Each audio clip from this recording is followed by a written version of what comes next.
is a presentation of Fox Sports. We are Baltimore. We are Ohio. Cody Allen kept the tribe alive with a gutsy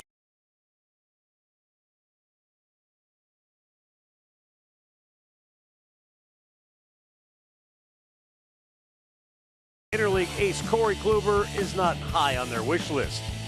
The Indians will try to turn the Phillies' 3-game win streak to black. Next on Sports Time Ohio.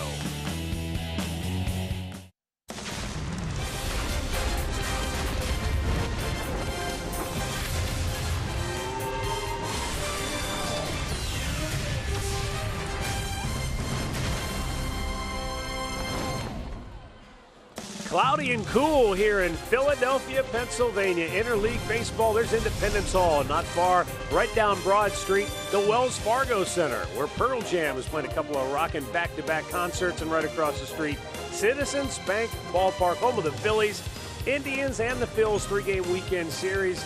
And Rick, with interleague play in the National League City, we get to see the pitchers bat. Can't wait. Aren't you excited? We are excited, though, to watch two of maybe the best young players in all of baseball. Francisco Lindor, we're getting more and more familiar with.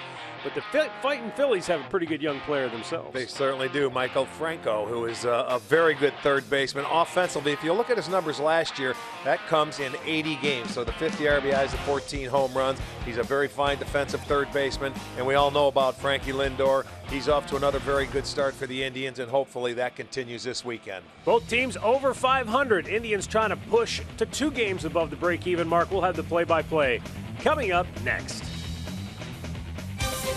Cleveland Indians baseball is brought to you by WB Mason, the official office supplier of the Cleveland Indians. By McDonald's, I'm loving it. And by your local Toyota dealers, visit buyatoyota.com. Toyota, let's go places.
Field, and it is in the gap, and Kipnis smokes it to right field. And it's caught right up against the wall by Brantley. Napoli drives home Michael Brantley, and he struck him out.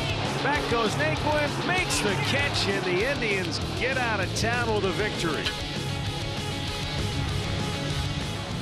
Well, the Indians got into Philadelphia in the wee small hours of the morning, so yesterday's off day was spent catching up on some shut-eye. And now back to work tonight against the Philadelphia Phillies. Let's go down to Andre. I mentioned, I sort of joked that we're going to get to see pitchers hit tonight. But what is not a joke is that for an American League club like the Indians, you lose your DH. How do they cope? Well, they're going to cope. Terry Francona said today that this is maybe the first day where he wasn't happy with the commissioner's office. His main thing that he said was when he made the lineup, he wanted to find a way to put Carlos Santana in. But with a lefty on the mound, Mike Napoli's going to be at first base, and Santana's not getting the night off. At some point in time, he will get in the game for a pinch hitter or something else. There's something else they've been working on with Santana, though. It's a secret that's not a secret. He's been taking balls out in right field. Now, he took some more in BP today, and Terry says, I'm not going to start him with Kluber on the mound in right field. But at some point in time, whether it's this weekend or whether it's down the line, you may see Carlos Santana in right field so you can get that bat in there, because the frustration comes from the month of April has been a tough month for Carlos, and he's finally hitting the way they want him to hit. They don't want him out of the lineup at this point in time. Well, it'll be up to Tito to try to find a way to get Santana involved over the next 3 days here in Philadelphia. Let's look at the starting lineup for the Indians tonight, brought to you by Progressive. RAJAI Davis will lead off, then it's Jason Kipnis, followed by Francisco Lindor. Michael Brantley will hit cleanup, and Mike Napoli, followed by Yan Gomes.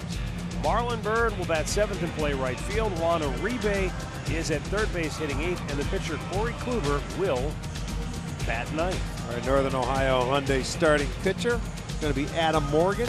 You look at his numbers from down in AAA, which is Lehigh Valley. He was 1-1, 3.57 ERA, 20 strikeouts in 17 2/3 innings. Not an overpowering guy. He sinks it.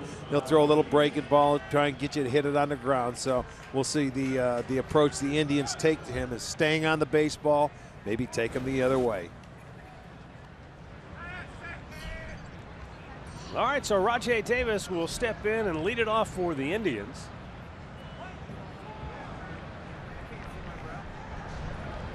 And the left-hander Morgan delivers a first pitch strike. Morgan, a guy known to be a strike thrower.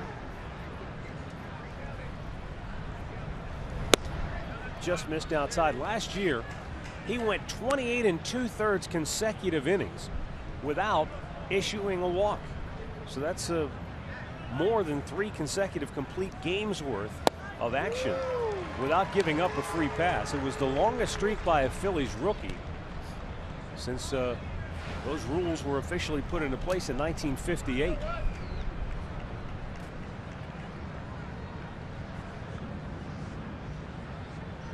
RAJAI Davis awaiting the 1-2 pitch, and it's just in off the plate to even the count.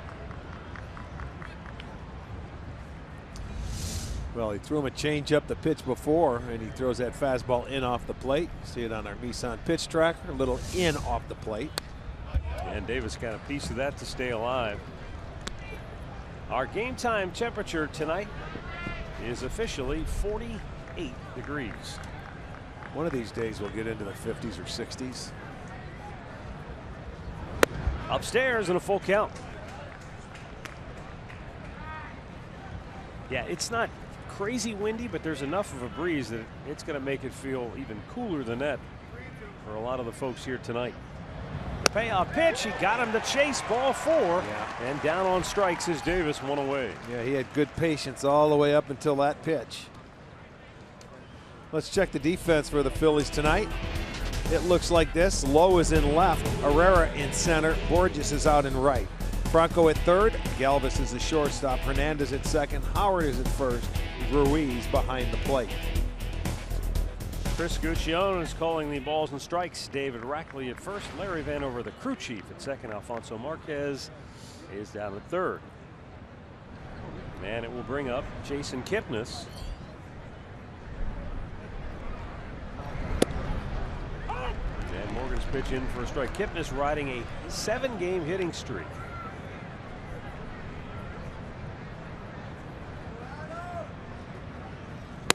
Ooh.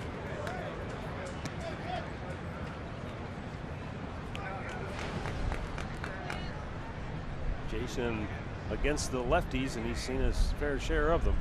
7 out of 34 on the year. Boy, that was a good pitch. Straighten him up with a fastball, and then Came with a changeup. just pulled the string out. Watch him just turn it over a little bit. It was only 84. Now the 1-2, low and away.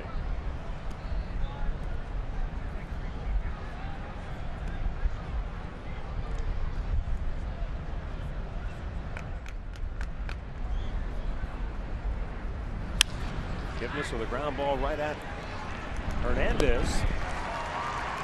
And they are 2 down.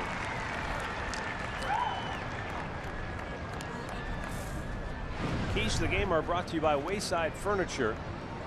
For the Indians, the right-handed bats, of which there are 7 in the lineup tonight against Adam Morgan, and try to corral the power of MAIKEL FRANCO.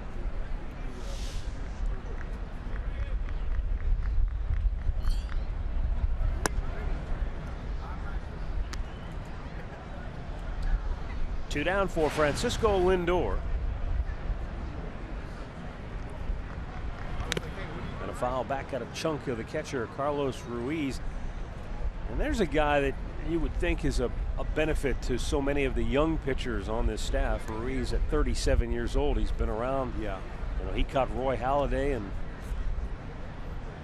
he's probably able to impart some wisdom, or at least give those pitchers the comfort of that he knows what he's doing back there. Well, he does, and if they shake him off, they're stupid, because he's been a good catcher for a long time. And Cheech back there, that's his nickname, Cheech. He's excellent behind the dish, no question.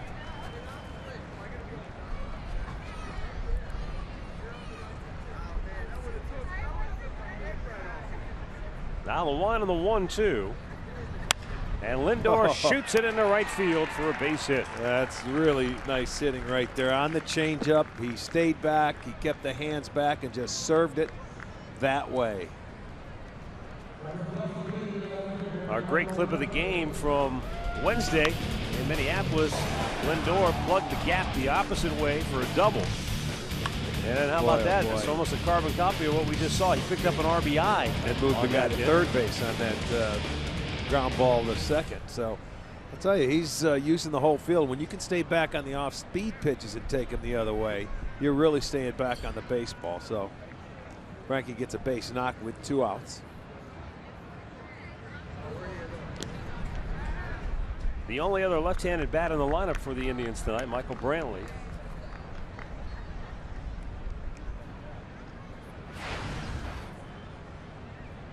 Brantley in his last game picked up his first hit.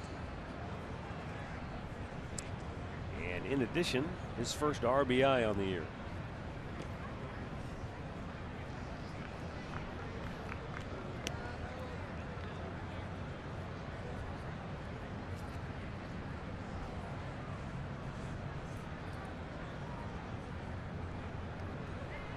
Outfield for Philadelphia, because of the nature of this park and that it plays small, it sort of bunched the gaps here. You know, it usually does play small, but the way it feels tonight, I don't think it's going to play small. Yeah, the wind is going to knock balls down. It looks like to right center field maybe. This is a lot like you know, Baltimore's park. You know, when it gets warm and the humidity's up there, the ball seems to just fly out of here. It does the same thing here, but it's a little chilly tonight. I'd be surprised if it jumps out of here. Not that you can't hit them out by any means, but. Up and in, spun Brantley out of the way. The thing that has always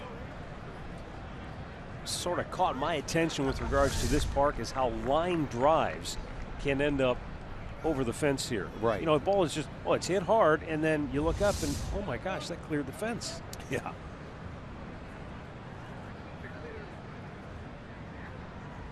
Adam Morgan retired the first 2, then Lindor with a single.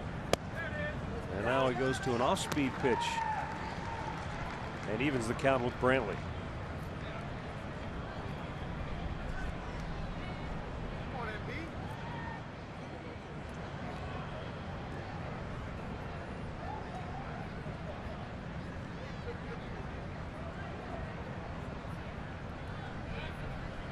Morgan paying a lot of attention to Lindor, who has 3 stolen bases, and he's only been caught 1 time.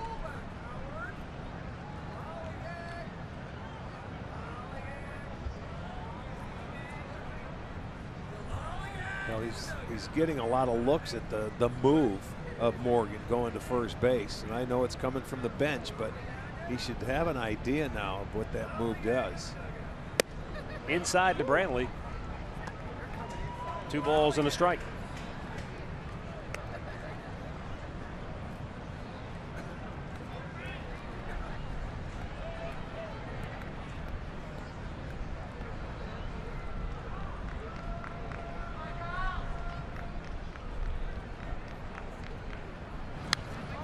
Brantley had a good rip, but it fouled right back to the screen. And again, the count evens at 2-2. Mike Sarbaugh down at third base.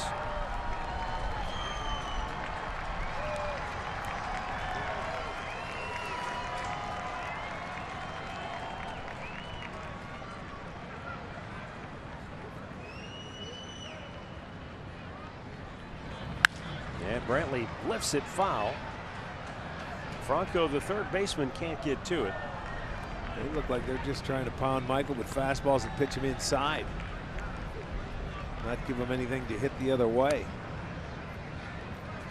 Force him to use those hands.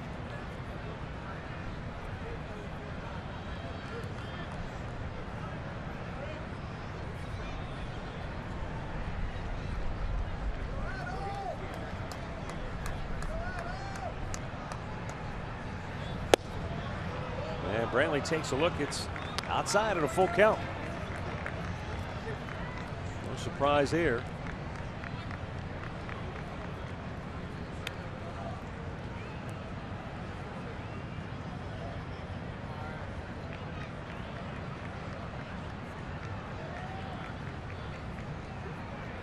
Runner goes, 3-2, swung out and missed. Only breaking ball he saw in that at bat, I think. Second strikeout of the inning for Adam Morgan. No runs, a hit, a man left, and now the Phillies will come to bat when we come back.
No score, bottom of the first. Here is the starting lineup for Pete Maccannon's Phillies tonight. Odubel Herrera will lead it off. Then it's Freddie Galvis. MAIKEL Franco will bat third. Ryan Howard, Carlos Ruiz, and Cesar Hernandez occupy the middle.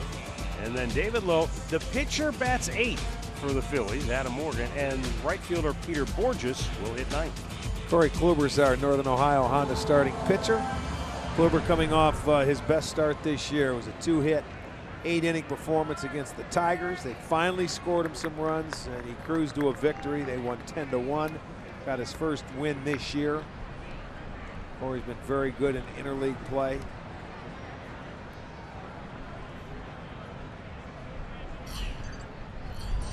And Odubel Herrera taking all the way and looks at strike one.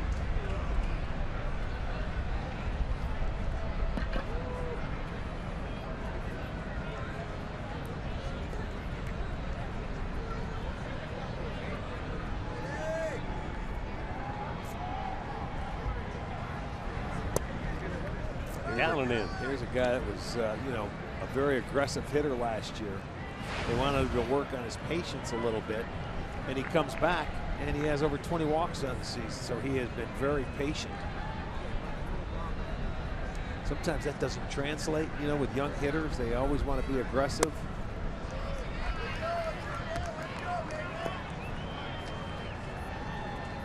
There you go, 9-game hitting streak.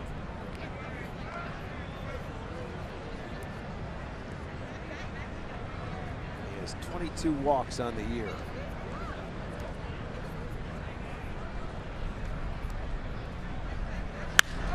High fly ball, left center field. RAJAI Davis way over into the gap. Chases Brantley out of the way and makes the grab. Well, that's okay. That shows what the wind is doing right now. Yeah.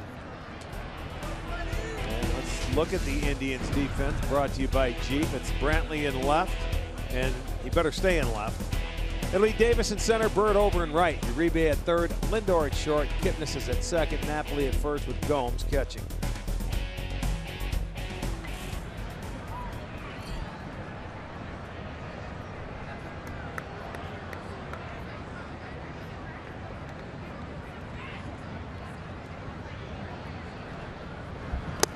Down low, ball one.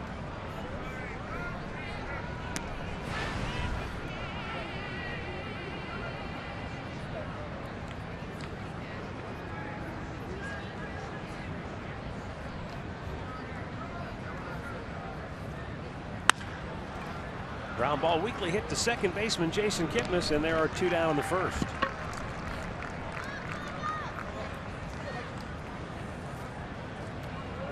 Our stat of the game brought to you by Buick. Corey Kluber in 13 career interleague starts, a sparkling 10-2 mark with a 2.28 ERA. Now look at the walks to strikeouts. Yeah, that's. I don't believe he's ever given up a home run in interleague play. But Kluber, he last pitch here when we played the Phillies back in 2013, May 15th, won 10-4. 3 runs, 6 hits over 6 innings of work. Scored his only run in that ball game.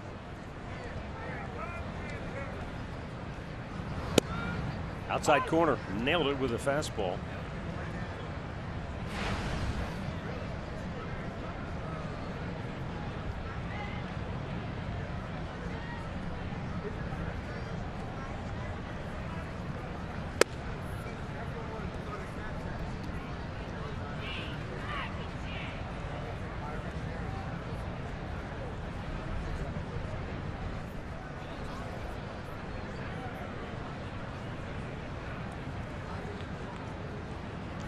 The 2-1 is hit straight up in the air behind the plate. Yan Gomes gives it a look, but will not be able to get to it.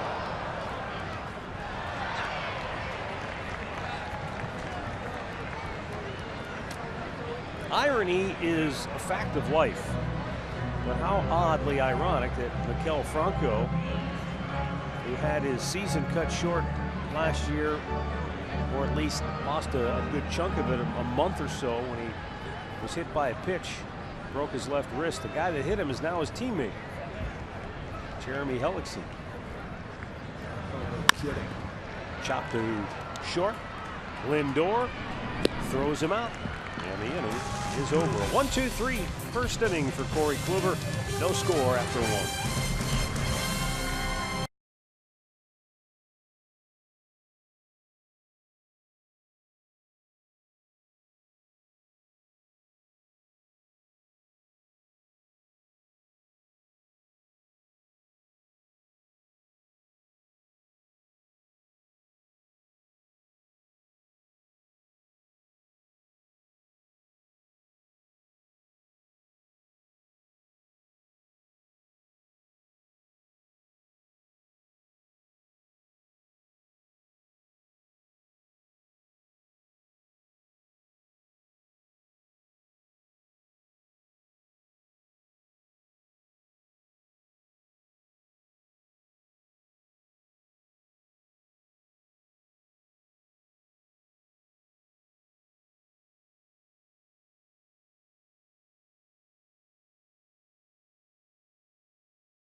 Bat app. You can stay connected all season with radio broadcast, video highlights, stats, news, and more.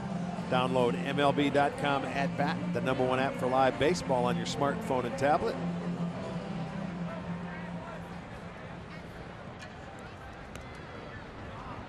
Second inning here in Philadelphia.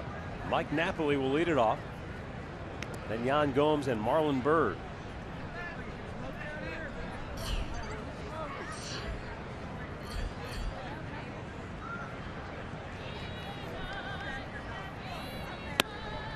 Swing and a miss.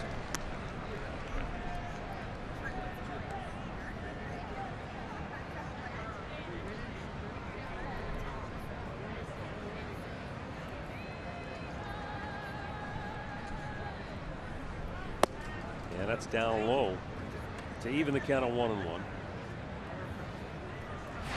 3 of Napoli's 4 home runs so far in the year have come against right-handed pitching, not lefties. Well, when we were in Minnesota, they fed him a steady diet of high fastballs, tried to elevate it up in the strike zone. He did get on top of the one to tie the game in game number 2 of that series.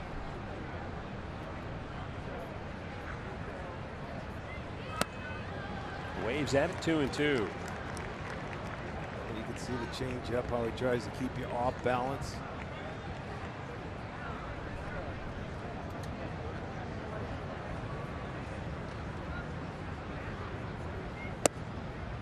Just a bit outside and low for a full count.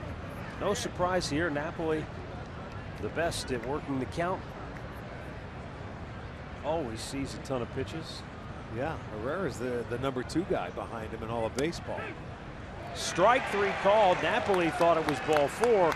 And boy, the strikeouts have just piled up for Mike here, especially on this road trip.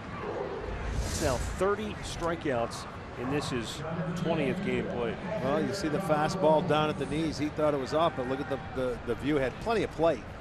He thought it might have been a little low, but no, it was not. Uccione says strike 3, and Morgan has 3 strikeouts already. And Yan Gomes steps in.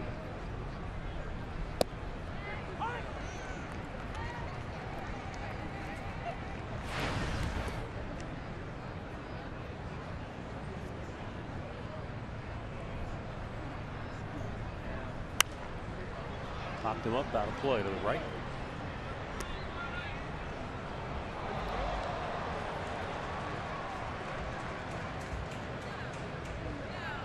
Yan Gomes is second only to Francisco Lindor in total base hits against lefties so far on the year. Now Lindor has 14. And Gomes is second on the club with 8.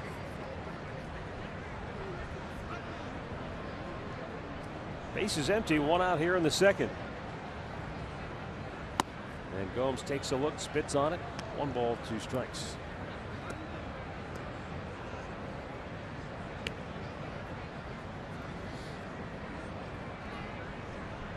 A damp, chilly evening here in Philadelphia.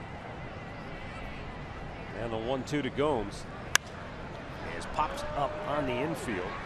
Ryan Howard, the big first baseman, stays with it. 2 down. The injury report brought to you by the attorneys at Elk & Elk, and Philadelphia certainly had their share of the injury bug this year. Charlie Morton, that's a tough one though. He's done for the year after he tore his hamstring recently. That was a terrible look. You're watching him run down the line and that happened.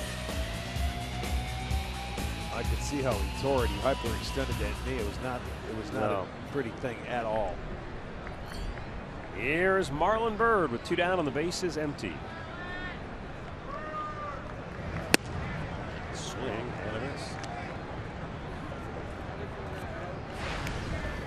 So that's where Morgan is topped out at 91.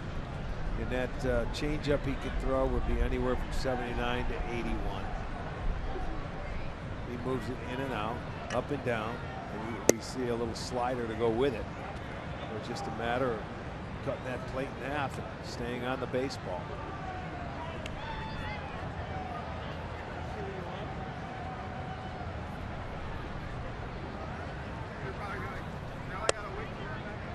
just missed up and in. See, that's a pitch where if he's hitting that pitch right there, the inside part to the right-handers, he'd be much tougher because then they'd have to protect both sides of the plate. Hasn't really thrown it for a strike yet. Hard hit ball by the third baseman Franco and down all the way into the left field corner. Marlon Byrd can stroll into second base with a 2-out double. He fed him the changeup, and Byrd was ready for it. Boy, he smokes it down at third base. Franco had to get out of the way or tried to backhand it. It gets down into the corner. Byrd will get his third double. Second straight inning where the Indians come up with a 2-out base hit. They did that a lot in one game in Minnesota where they had a lot of 2-out base hits to try and get something going. For Marlon Byrd, this is, I guess you could say, where it all began. Debuted with the Phillies in 2002. Spun back here a dozen years later for a brief period of time. Spent just one season in 2014 here between stops in Pittsburgh and Cincinnati. See, this is where it changes now if you're Uribe, because look who's on deck. Kluber. He's hitting eighth, and we know he's not a patient hitter, but I know he's smart enough and been around long enough to understand who's behind him. Well, and he's played enough in the National League. And now they're just going to put him on. Right, that's what I'm saying. He knows the situation, so you take that into consideration, and here you go. First time you get an intentional walk so they can face Kluber.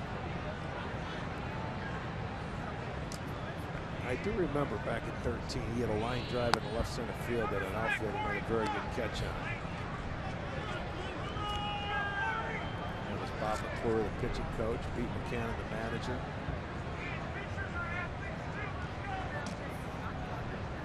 McClure on your left. You remember him from his time with Kansas City. Right. And of course, you played in Milwaukee? Yeah, with the Brewers, yes. All right, so here's Kluber, 0 for 6 a year ago at the plate, and 1 out of 13 in his career with the bat in his hand. They just started taking batting practice, what was it, back in Cleveland in our last few games there. Pitchers had an opportunity to hit. This is what I don't like about interleague play in the National League, where the pitchers have to hit. And the funny thing is, in spring training, a lot of times when you go to National League parks, they'll let you use a DH so they can use a DH and get some players some at-bats. Yeah. But certainly not when the year, comes about. It's just unfair for the American League. In spring training, I'm not even sure the Indians pitchers would have been allowed to swing. Well, if they did hit, you're probably right. Go ahead and just take. That's exciting. They call it tracking practice. Well, we'll see if Kluber can help his own cause, as they say here. Takes a low fastball, and he's down on the count 1-2.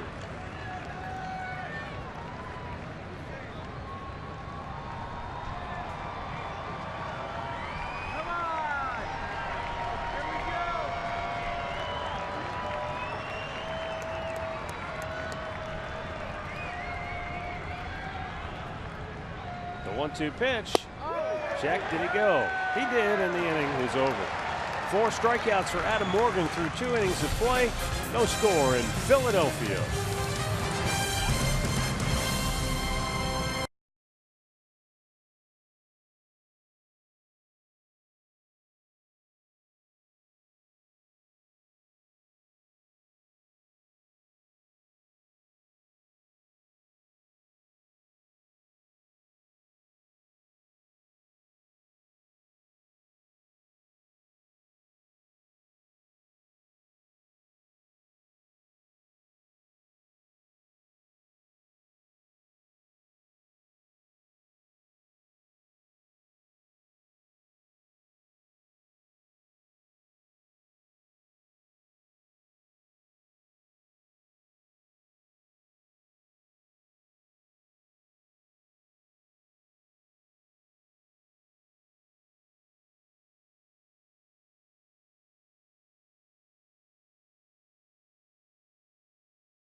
And it's time for the Hear Right sounds of the game. Here's Corey Kluber on pitching in a National League park.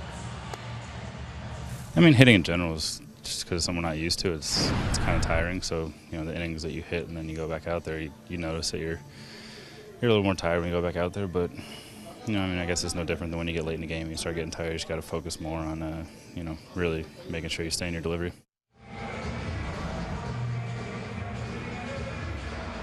Obviously, it's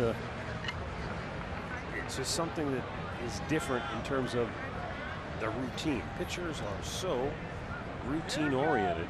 They are, and when Now that's you not get into part a of your National routine, League park where you're asked to do something that's unusual. well, yeah, it's different. It's a thought process. We saw the Phillies pitchers; they were hitting off a machine today. You know, when they come out to hit, but they hit all the time. All National League pitchers do. So you know, they can bunt. And that's the one thing you should be able to do if you're a pitcher and you're going to get at bats, because it can help you stay in the game a little longer if you're a starting pitcher, is learn how to bunt.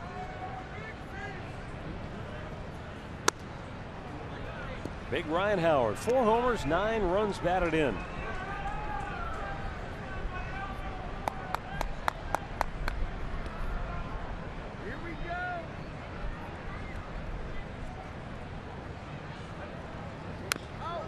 Pulls that foul. On the last year of a contract that he signed a while back.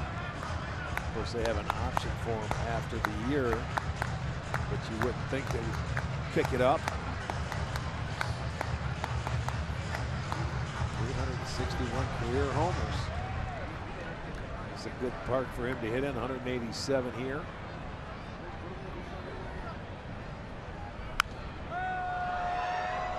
You know, the power and the production has continued to be pretty good. He had 23 homers in each of the last 2 seasons. 95 RBIs 2 years ago, just 77 last year. But boy, the batting average, 223 2 years ago, 229 a year ago. Well, you start losing some of that bat speed when you become his age, and there he just muscled that one off for a base hit. Phillies have their first base runner. You watch how he pulls the hands in on this pitch, and he just muscles this ball. It's a good comeback fastball inside, but you know, his body really didn't move, and it was all hands. So that's what you have to do. He did. He got a base hit. Phillies' first hit tonight. And here is the veteran catcher, Carlos Ruiz.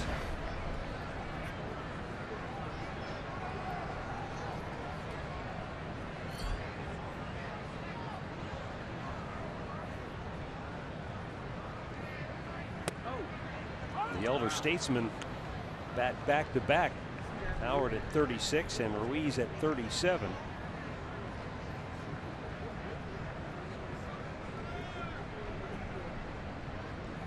That can't be easy on your body when you're behind the plate every day at 37 years I wouldn't old. think so. You know, No way. it takes its toll. As many games as he's caught.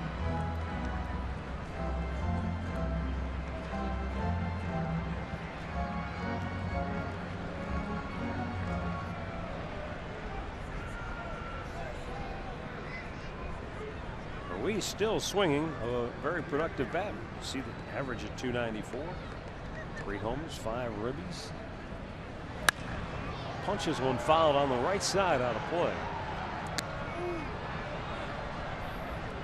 And it's a foul on a Michael Brantley jersey.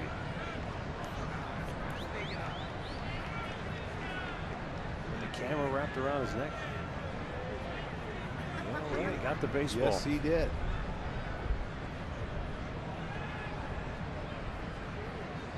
There's the 0-2, and it's popped up foul. Is this playable? Napoli gives a look and can't get to it. They've got a cameraman down in the first base dugout. You okay? Off the arm. He took one. He got the left arm. Watch him go in there. He's ducking because he doesn't have a helmet on. Oh, left elbow. A glancer. We'll have to have an MRI taken after the game, and he may be on the DL tomorrow. This is Philly. Are you kidding me? Oh, wait, tomorrow. Oh, it's a night game. He has time.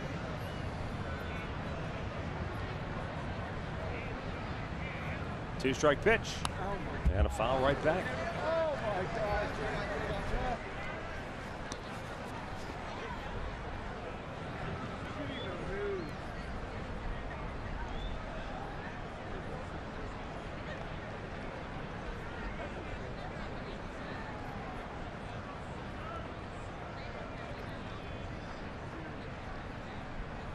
The 0-2. He's able to lay off a high pitch, and 1 ball, 2 strikes the count. Well, he threw him a cutter before that and a slider on the last pitch, so he figured, let me see if he'll chase the high fastball 0-2 to take him off those breaking balls going down and away.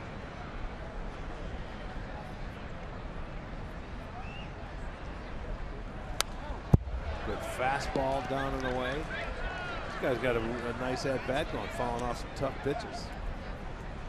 You know, it's not an easy thing to do when you don't have a track record against a guy. You know, Kluber's got great stuff. He can throw 3 pitches, quality pitches for strikes. And he's fouling them all off. He doesn't really throw changeups to right-handed hitters. He saves that for the lefties.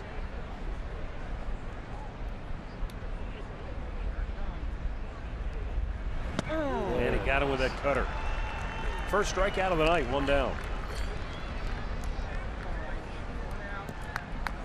Let's go down to Andre, who has more on Corey Kluber. Guys, you know what helped Corey Kluber in his last start, other than getting the runs early, and maybe this played into it. Yan Gomes said, you know, a lot of times they try to establish that fastball early in the count and early in the game, and then expand with the rest of his repertoire.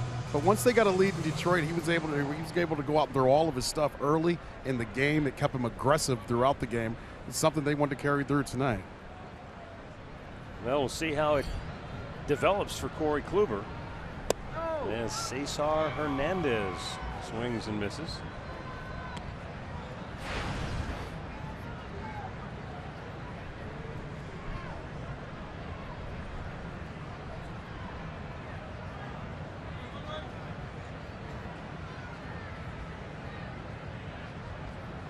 Hernandez will be 26 next month.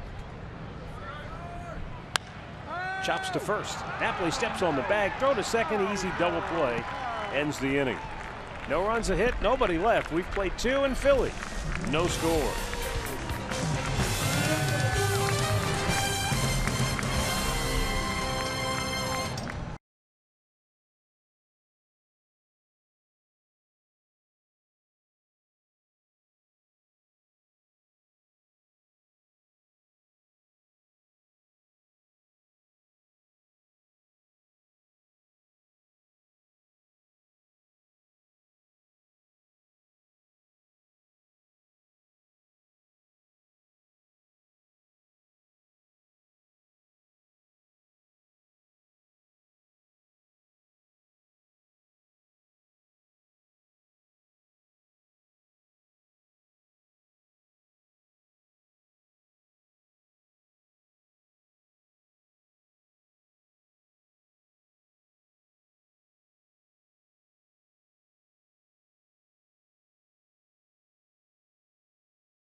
Want to stay tuned later in the game for Miller Time, brought to you by Miller Lite.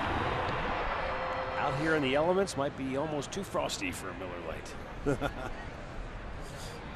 But if you're in your easy chair, it's the perfect time. With probably. the heat on. Yeah. Friday night in Philadelphia. Rajai Davis leads off the 3rd inning. RAJAI has a 9-game hitting streak, and it's not been just a hit here and there. He's got 14 hits piled up during his little streak.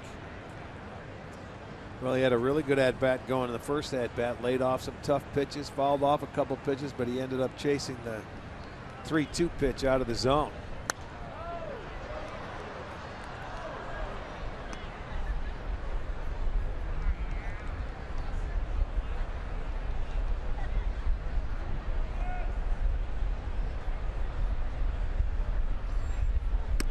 Upstairs, 2 balls and a strike.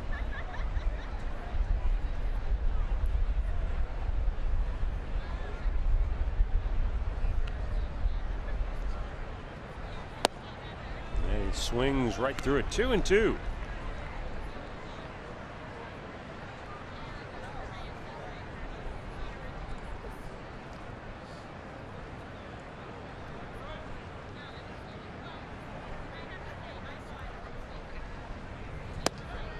Just missed a little bit low. Morgan thought he had a pitch there for a strike, but didn't get the call. He fanned 4 his first time through the order and came maybe with a couple inches of having his 5th strikeout already. And the payoff pitch, he got in on him. And the ball is lifted to center field where Herrera makes the catch, 1 away. Well, a $13 district ticket presented by Sports Time Ohio is back and includes your first drink. You can grab some friends and catch the game from the corner out in right field or the new drink rails in left field. District tickets only available online at Indians.com.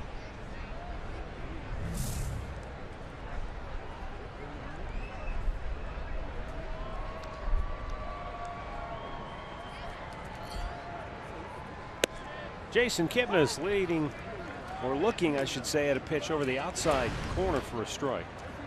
Grounded out his only time up.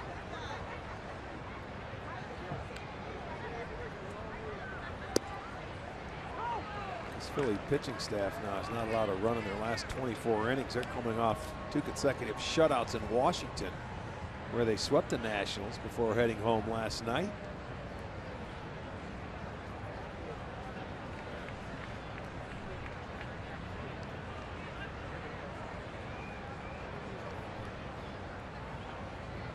And the 0-2. And Jason out in front waves at it. And there is strikeout number 5 for Morgan. 2 away here in the 3rd. Breaking ball.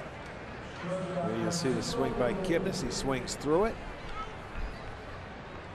So already 5 strikeouts for Morgan.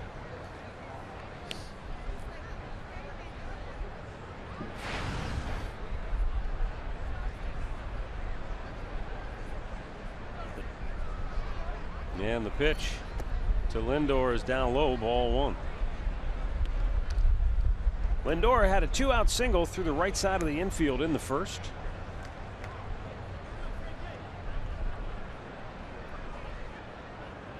On this road trip, that gives him 7 hits and 23 at-bats.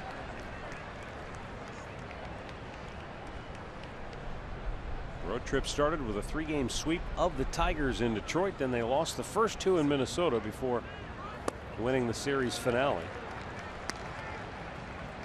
And after yesterday's off day, they opened 3 here in Philadelphia tonight.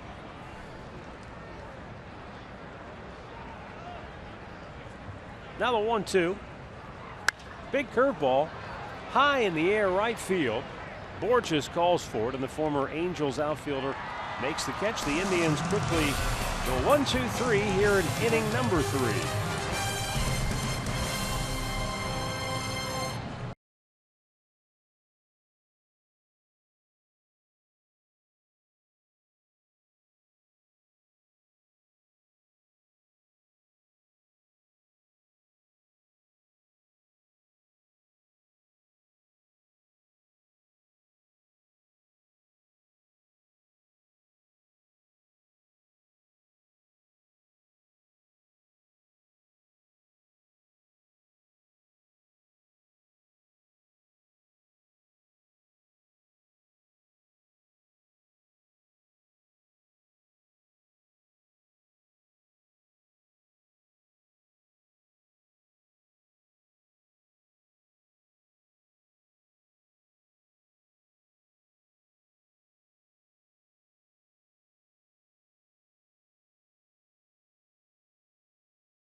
Jim Murphy's extended family here in Philadelphia celebrating Irish Heritage Night.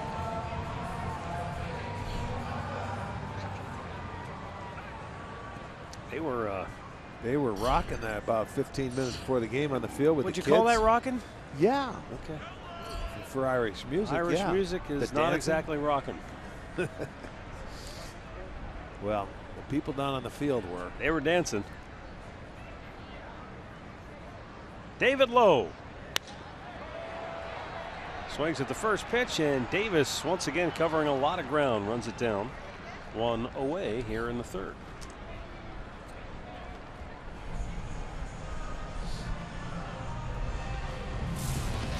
So before the ballgame today, Ross Detweiler was designated for assignment, and the Indians activated Tommy Hunter from the DL.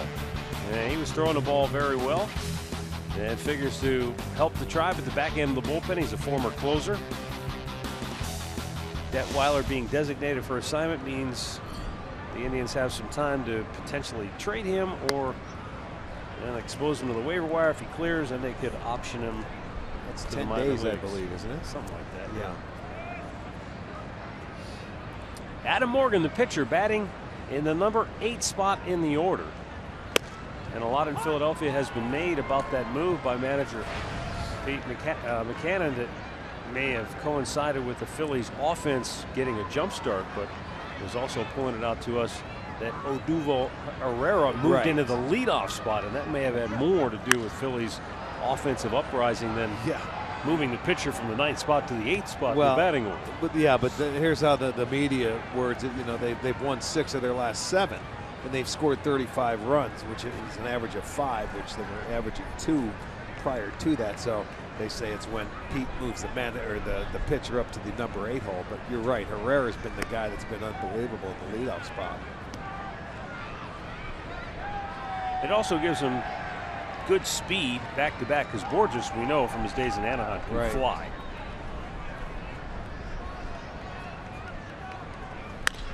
Big chopper to second base. Kipnis is there, and he'll retire the pitcher 2 down. The only problem that Peter Borges has had in his career is that, as the saying goes, with fast guys, you can't steal first base. Well, he's only hitting got to hit your way on. 61. That's right. He's been over, good speed. They've had him in center field. You know, they say he can cover ground, and he's a good outfielder, but it certainly helps when you get hit. You'll find a lot more playing time. You know, it's funny, Rick, looking at him in right field, I was thinking to myself, I don't think I've ever seen him in right field. He'd only played center field in his major league career before this year. Boy, Kluber breezes through the third, still scoreless in Philly.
next week. The Indians are going to return home after an off day on Monday.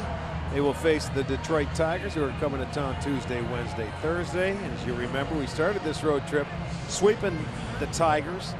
So they'll come in and come on out, and the Indians are going to try to do the same thing again. You can go to Indians.com and get your tickets. The Indians have played very well this year, 7-4 on the road. They are 4-2 on this current trip with 3 remaining. Shall I say 2.5? Michael Brantley takes a strike. Well, nobody scored yet, so this game's okay. So then we got 3 left. Still wide open. We'll call it a 6-inning game. It's a little league game from here on out the rest of the way. Yeah, well, that's what they try to play them now. 6 innings. Get to the bullpens. But both starters have been locked in. Just 3 hits in the whole game. The Indians with 2. Phillies with 1.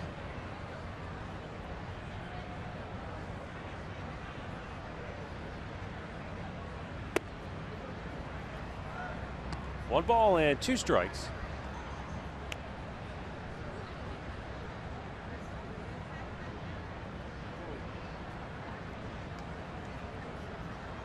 Brantley looked like had something in his eye. Yeah.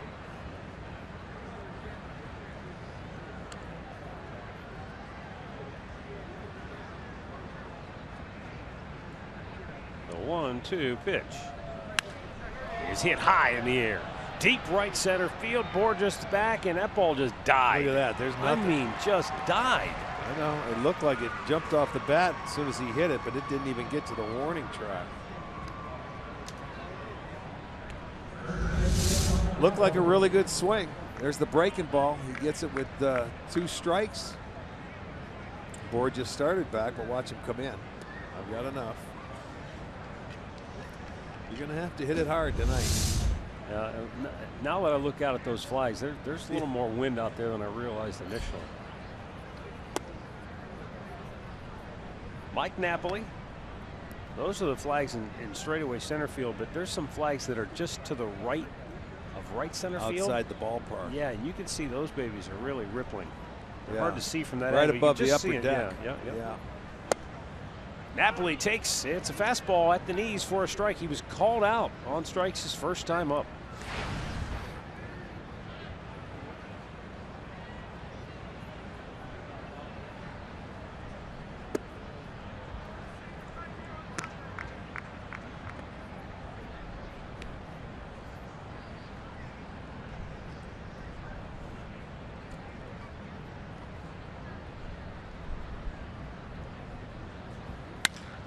Off the end of the bat, but hit well deep center and back to make the catch. Did he? Yes, I believe he did.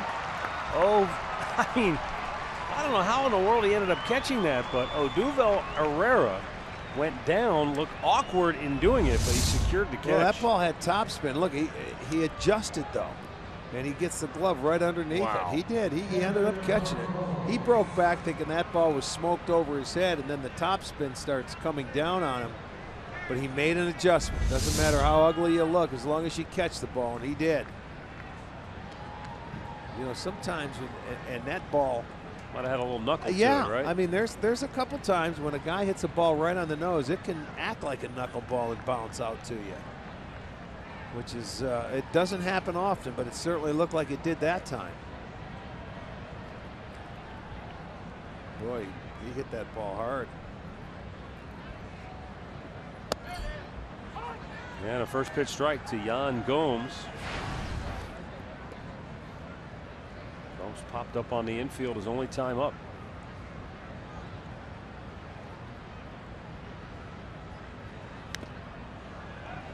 Adam Morgan, born in Tampa, Florida. Went to college in Alabama and makes his home in Marietta, Georgia.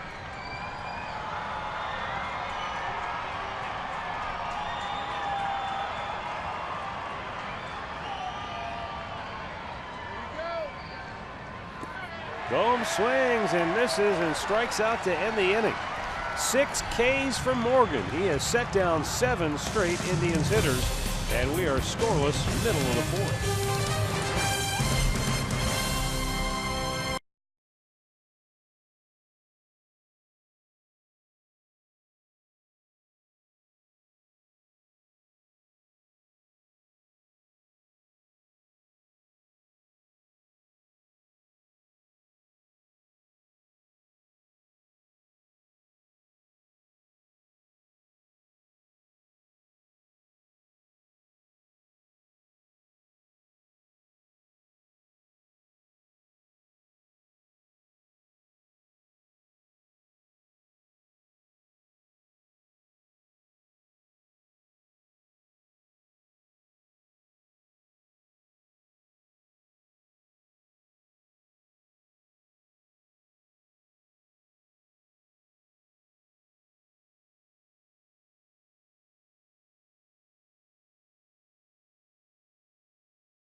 here's the cricket, something to smile about. Odubel Herrera. Look at the bat flip. He flipped it on a fly ball out to center field. Yeah. And then almost handcuffed himself and made the catch. Well, they said, you know, this guy, he's an exciting young player for him. And I'll tell you what, he swings it hard, and he's going to be our leadoff hitter. We'll get a good look at him. He's got that high leg kick. And he's leading off here in the 4th inning for Philadelphia. First time through, Corey Kluber faced the minimum, gave up 1 hit. Got a double play ball to get out of the 2nd. And Odubel Herrera.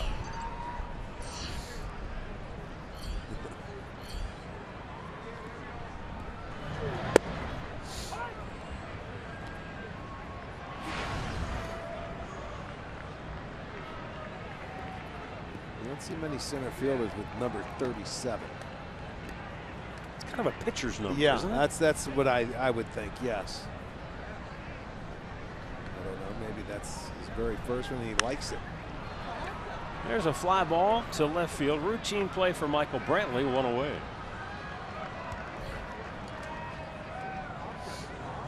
And up comes Freddie Galvis. Last year, Galvis led the Phillies in hits. Also played 151 games, which led the ball club.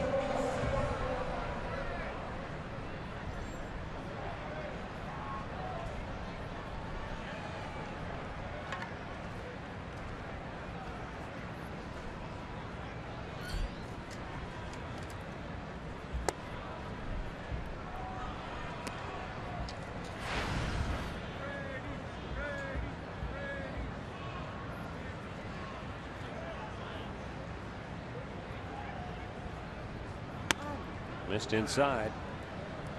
Galvis is a switch hitter. He's much better from this side of the plate this year. Only hitting 158 from the right side, but only 19 at bats.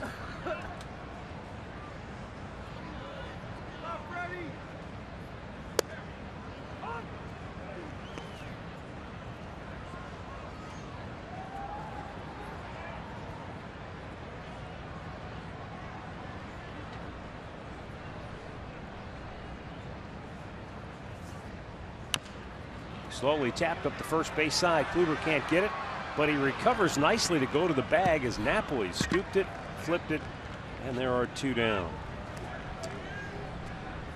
Hey, Indians fans, if you can't watch the games on TV, well, now you can stream them on your mobile device. Just go to the App Store, download the free Fox Sports Go app, log in, stream the Indians wherever you may go.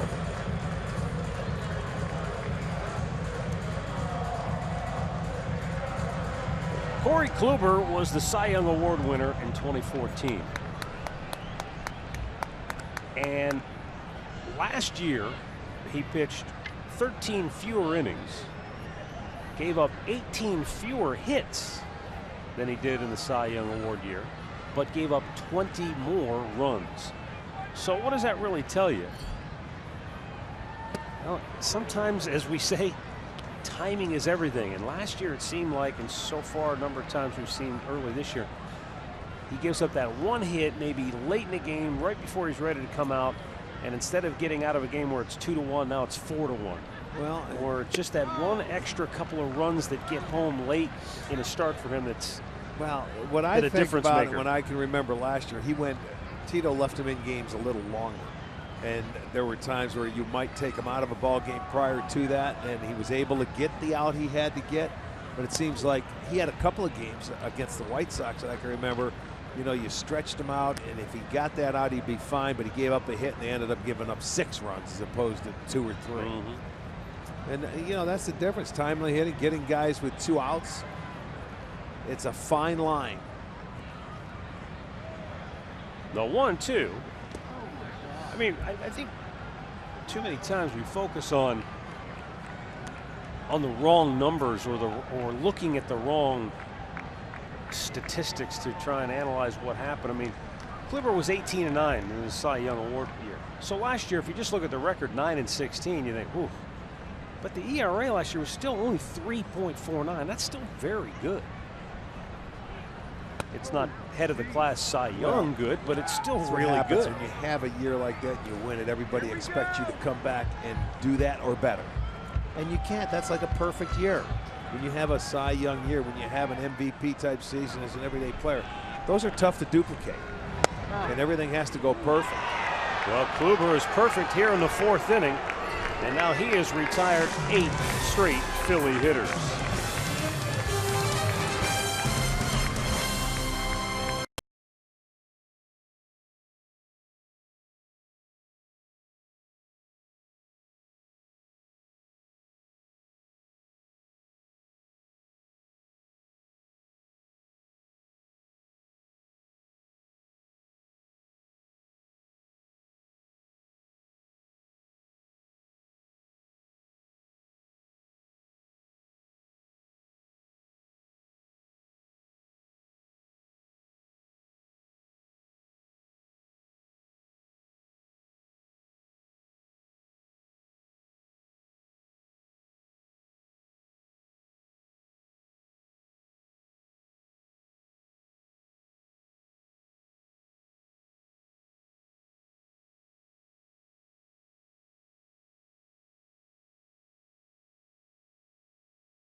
Brought to you by Levin Furniture. For the best deals on furniture and mattresses, shop Levin's. By your Northern Ohio Honda dealers. By the Cleveland Clinic. Access anytime, anywhere. And by T-Mobile. Get major league coverage. T-Mobile has doubled its 4G LTE in the last year.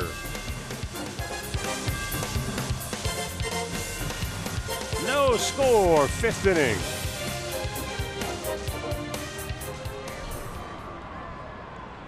And for the Indians, bottom 3rd of the order, Marlon Byrd due up here. He doubled. Inside the bag at 3rd, his first time up, and this time the Phillies play a little bit over more with the shift on. They've got 3 on the left side. Well, he pulled that changeup over there. He tried to run the fastball and the heater in on him, which he got in early in the count. Byrd got him on the changeup. And here comes that heater in. Right at the second baseman with the shift on. Hernandez throws him out. Let's take a look at some Adam Morgan's work tonight. He has struck out 6 in all. Well, I'll tell you, he has had the swing and miss pitch working. First time through the lineup, he had 4 strikeouts, and then the second time he's got 2. Gets a breaking ball there to Kipnis, and then Gomes swings and misses a low breaking ball.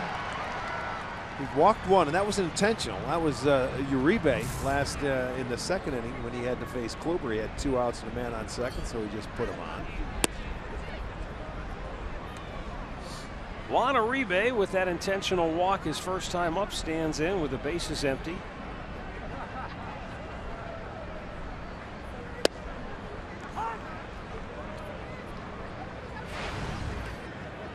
Both starters have now each retired 8 straight batters.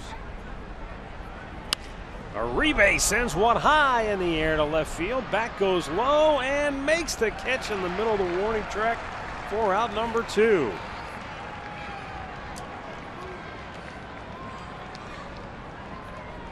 Well, another time you look at a swing where the ball comes off the bat and you think he hit it pretty good, and he thinks he hit it pretty good, but look at the left fielder. Nonchalantly goes back there, catches this one. At least it made the warning track this time. Brantley's didn't.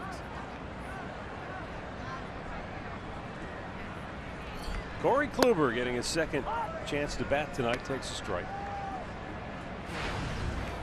It'll be interesting to see if Andres down there can hear anything. I don't know if you're close enough to that dugout to see if these guys think they hit a couple. It's not carrying tonight in this ballpark. Well, Uribe thought he hit his. I know. Did he? Yeah, Brantley as well. They were talking coming into the end of the Kluber about the same thing, about how the ball's not going anywhere. Okay. Because the outfielders have talked about it. I've just listened to them. Okay, then that's good for them. They can cheat in a few stuff, because if it's going to get hit over your head, they got to hit it a boatload. It's funny you said that, Rick, because I noticed Brantley in left, and now I'm looking at David Low. Lowe. They're playing pretty shallow, but that's because the ball's not going anywhere. Well, they can play here with Kluber up at the plate, but you're right. The infielders can cheat in, take base hits away, make them hit it over your head.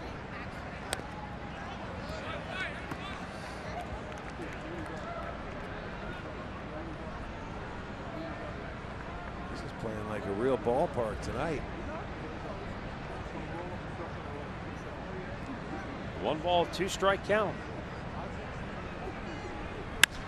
And Kluber smokes one down the left field line. He's got a base hit, and he's going to try for 2, and he's going to go in there sliding with a double. He hustled. He was thinking 2 out of the box, and David Lowe should have had it. He could have picked that ball up, and I think he would have been out at second base, but Kluber didn't stop. So it was well done, man. He hit a bullet. There you go. Get the line drive stroke working, 280. Kept it inside the line. It kicks out. Now that should be a single. Watch Lowe get to it. And he sees he's going, but he took his eye off it. Yep. Never picked it up. He peeked and see where Kluber was. And Kluber was running to second base. He hustled. Good for him. You think a pitcher, you're not going to hustle? Kick it in gear. That a boy, 2 outs. Well, now a chance to drive in a run here for RAJAI Davis, who's 0 for 2 on the night. And a big swing and a miss. Kluber will be credited with a double, I believe. I didn't see an error on the board. Second career hit. Beautiful. Good hustle. This could be, could be a very big play if Davis could get a base hit and he could score. Well, RAJAI, even though you think of your leadoff man, you don't get a ton of opportunities to bat with runners in scoring position. But at 4 out of 11, that equates to a 364 average. So he's been getting the job done.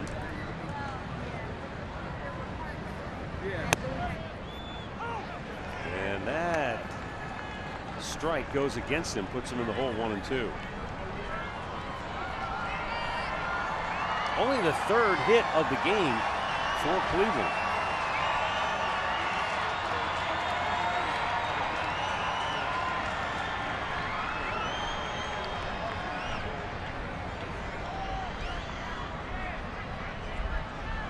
And the 1-2 pitch on a play. Now this is something that I think we'll keep an eye on tonight. It's cold, this isn't as, this game was in July, it might be different, but for Corey Kluber, what he talked about in our Hear Right Sounds of the game earlier, you get a hit, now you're out there on the bases. That might be something. Does it take anything out of him? 1-2. Pitching being so much about your legs and the drive and the strength, if you have to be on them. If you're not used to it, you got to slide. So there's a pretty close pitch right here. Breaking ball. Well, he had to reach away. He was almost looking in, so that umpire had to look. That pitch is maybe as soon as he sees the catcher have to reach for it, you're not going to get that call. You're right. Most of the times you will not. Pop back to the screen. Yeah, I'm used to seeing now when a pitcher gets on base, whether it's 95 or something, they'll bring him his jacket. Well, it's cold tonight. Kluber's still at second base. He doesn't have the jacket out there. You're not going to see sliding on his pants like that and get dirty. That's high school baseball for the pitchers.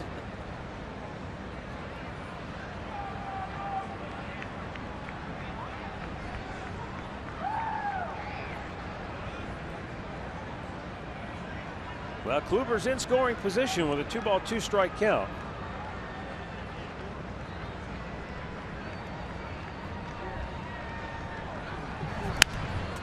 And he taps it foul by the third baseman.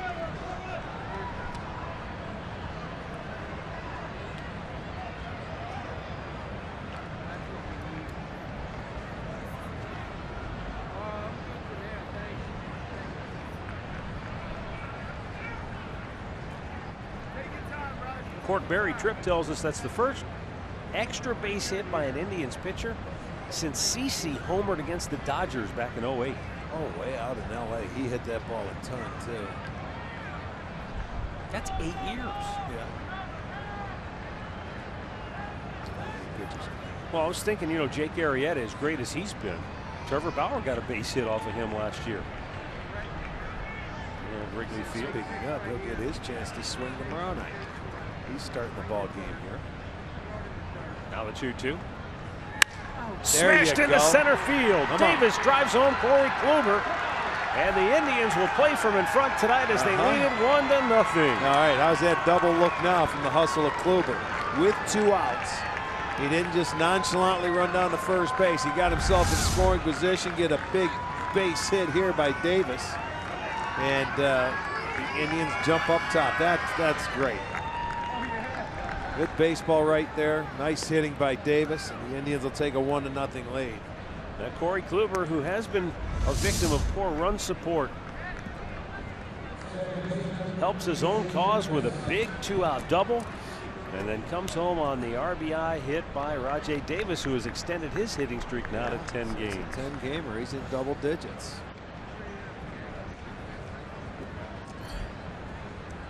Behind him, Kipnis is at 7.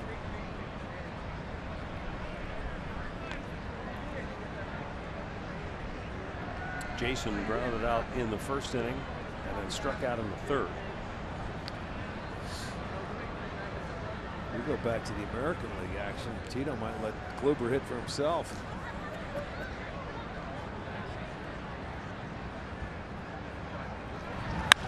Kipnis smokes one, but fouled on the right side.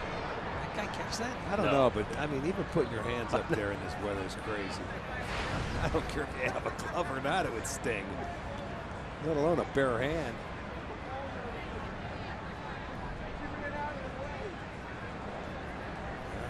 Tough here, huh? Well, he had that bare paw out there, but might have had a little too much cheese whiz on the end of those fingers to pull it in.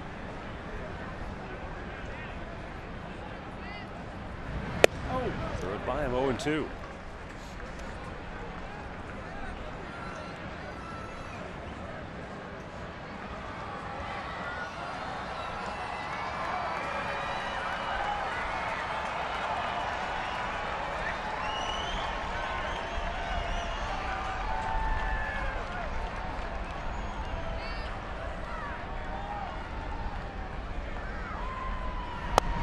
Just a bit outside.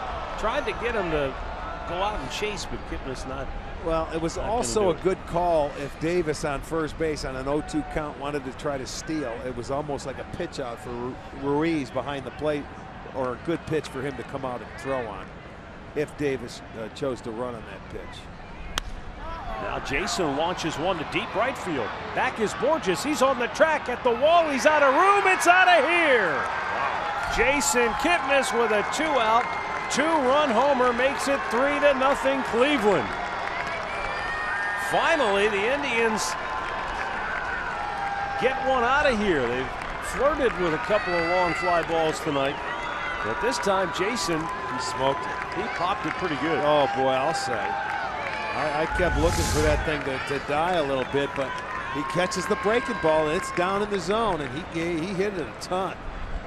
He stayed back. Look at that nice short swing. I know it, and that's on the breaking ball. Keeping your hands back. Gets into the seats for Kipnis, his 3rd home run, and it's a 3-run inning, all coming with 2 outs. So, damage done here in the 5th.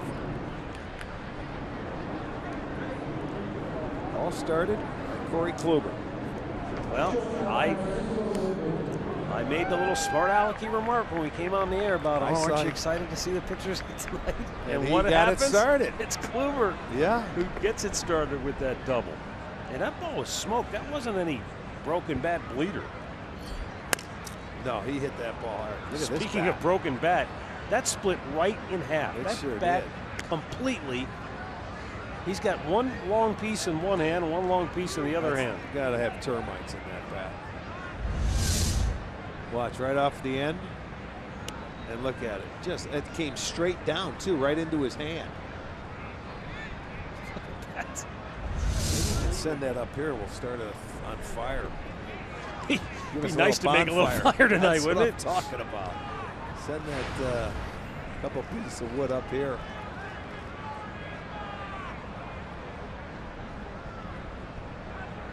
That couldn't have felt real good either.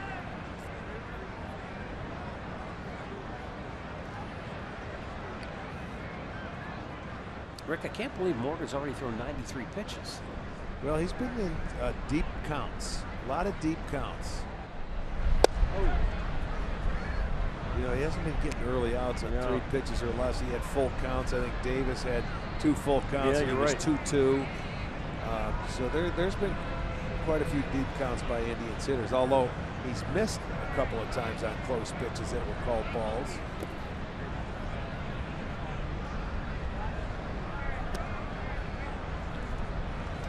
Activity in the Philadelphia bullpen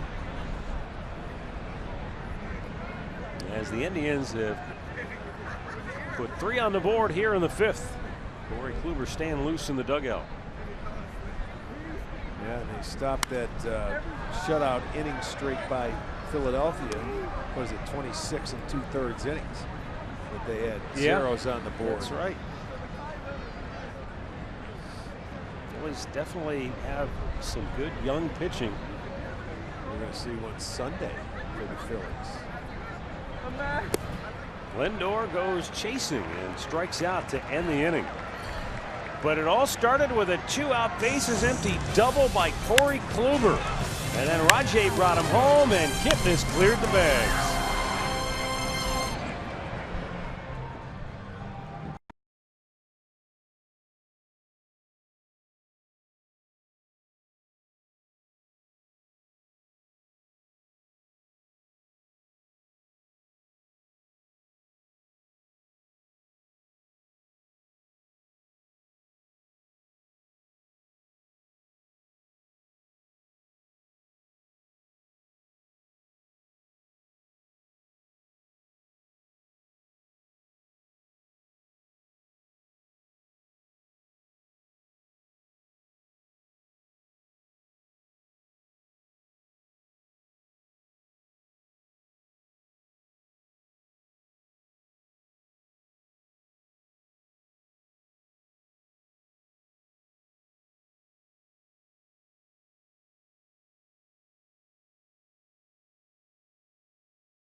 All right, thanks, Al.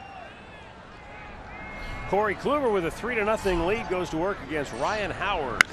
And he smokes one. Deep left center in the gap. And a one hops the wall in that triangle. And Howard will stroll into second base with a leadoff double. Well, that's his swing right there. Gap to gap when he was having his great years. He can take you to left center field. And he stayed on this ball nicely. He stayed back and just drives it exactly where it was pitched. Short hops the wall. Davis gets it, not before Howard comes out and gets his first double of 2016.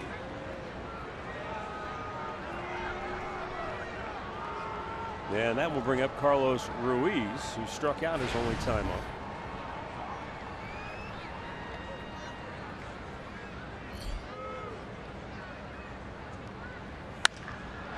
drives one to right field. Bird won't catch it. It'll go to the wall, and Howard's going to come around third. They're going to wave him home.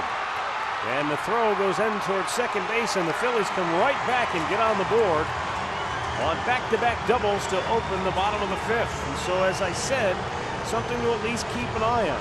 Did that inning have any effect on Corey Kluber running the bases? Comes out, and he'd retired 8 straight. Right. And only given up 1 hit, now back-to-back doubles. Well, the two veterans, you know, they faced Kluber that first time. They're not going to spot him anything. And I'll tell you, what is it, 2 pitches? And they go bang, bang, double, double. Now Cesar Hernandez.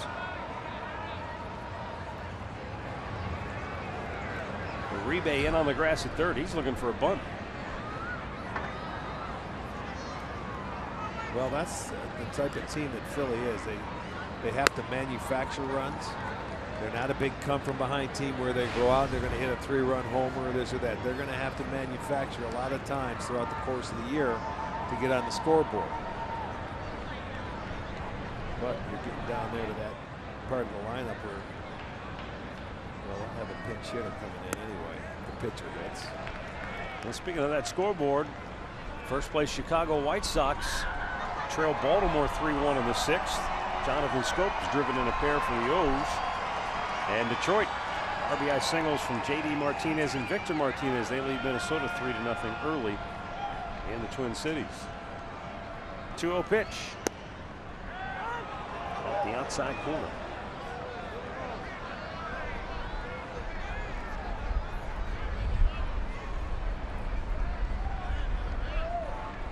Kansas City is at Seattle later tonight.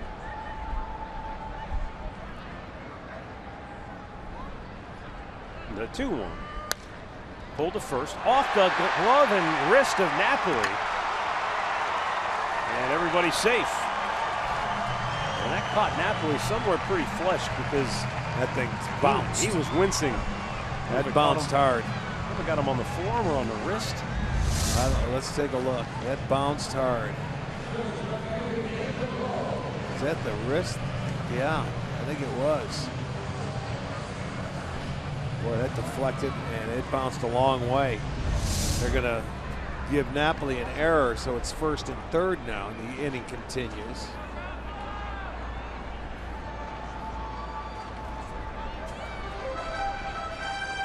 And David Lowe will be the batter. So Phillies coming right back here in the bottom of the 5th. Lowe jumped on the first pitch, his first at bat.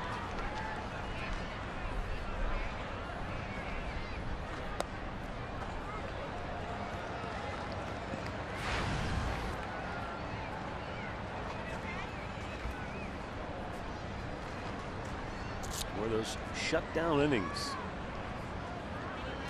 Well, it didn't take long. You know, the two veterans came out and went bang, bang. They went opposite field, jumped on the first fastball they saw.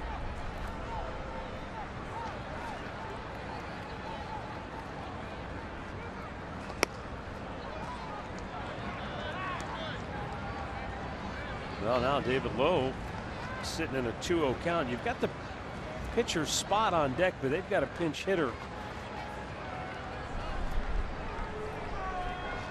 getting ready to come up and hit, and that's going to be Darren Ruff. Yeah, they'll have a pinch hitter. You're right. That's the National League. It's easy. You're down in about the 5th, and he's around the 100 pitch mark. Yeah. The pinch hit.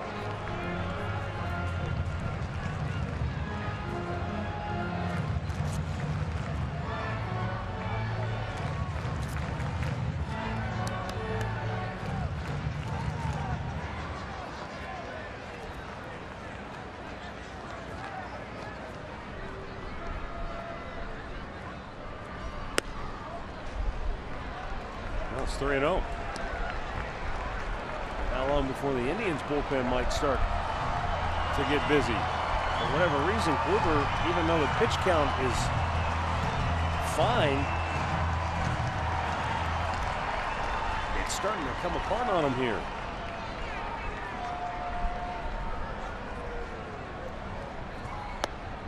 And there's a strike. 3-1 to count.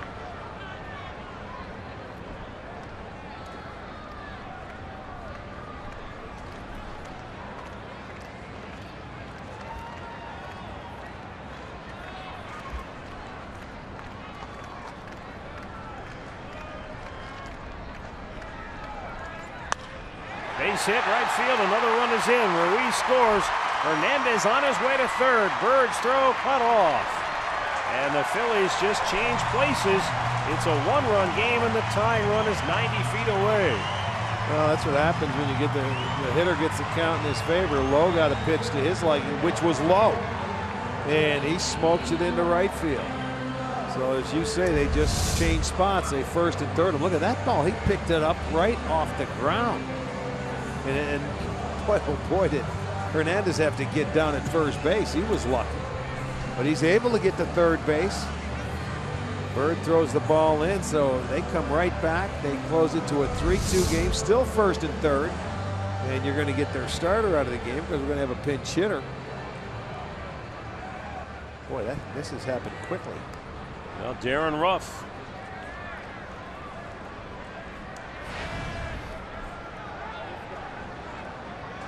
He's 2 for 9 as a pinch hitter with a run batted in. Up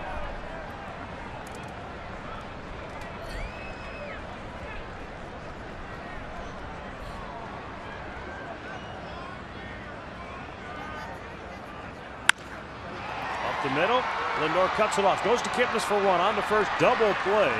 But the Phillies have tied the game.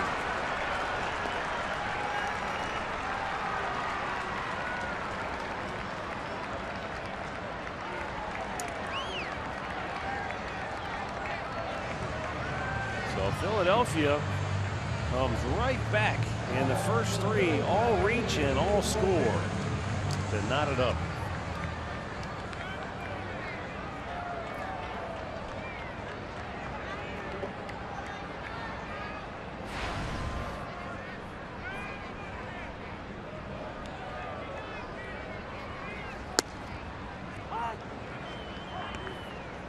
Peterborough just grounded out his only time up.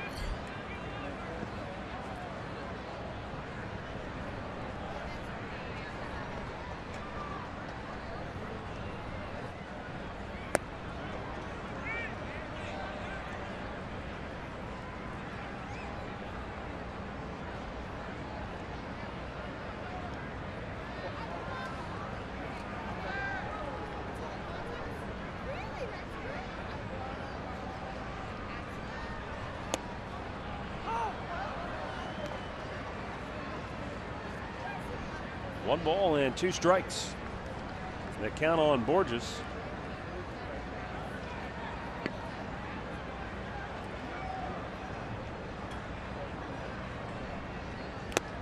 And he strikes him out to end the inning.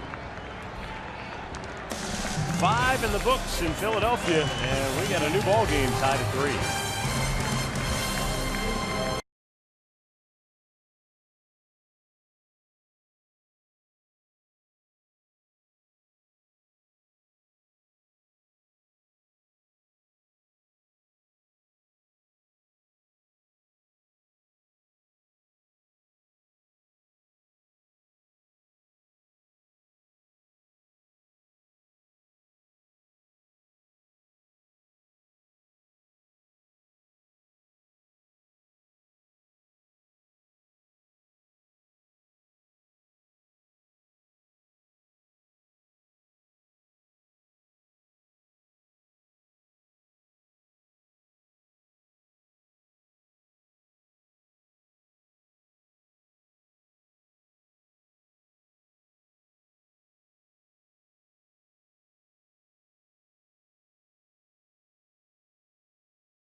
Time now for the Cleveland Clinic call to the bullpen.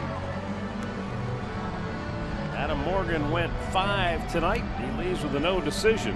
allowing 3 runs on 5 hits. Andrew Bailey is the new pitcher for the Phils, and he'll be facing the 4, 5, and 6 hitters for Cleveland. 7 strikeouts, 1 walk. It was intentional for Morgan tonight. Bailey coming on. In his career, 9 games against the Indians. He's pitched 10 in the 3rd innings, and he has 7 saves. But here's the situation: tie ball game, pitch in the 6th.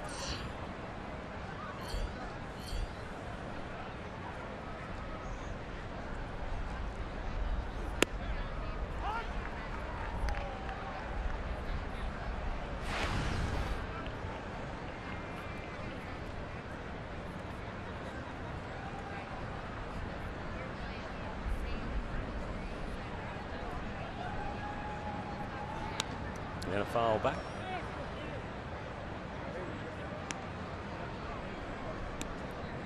I guess you could say this is home for Bailey. Native of South Jersey.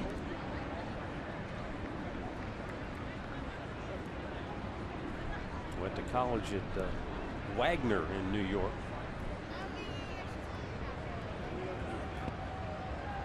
You remember our buddy Jeff Datz? Oh yeah. I think he was from South Jersey too. And if you're from South Jersey, I think you consider Philly being more of your town than New York. Than New York. Yeah. In fact, in '09, when Bailey just started his major league career with Oakland, because Brantley was out looking, he was honored by the Philadelphia Sports Writers Association with the Native Son Award. So yeah, you're home at South Jersey here. Makes a perfect pitch here to Brantley. Gets the call on the outside edge. He will go down. First batter faced to strike out. See, that's a that job. Camera, that looked like it was a little off the dish. That's where Ruiz, the veteran, able to frame that. Yeah, brings it in. Influence the umpire. Mike Napoli takes a breaking ball for a strike.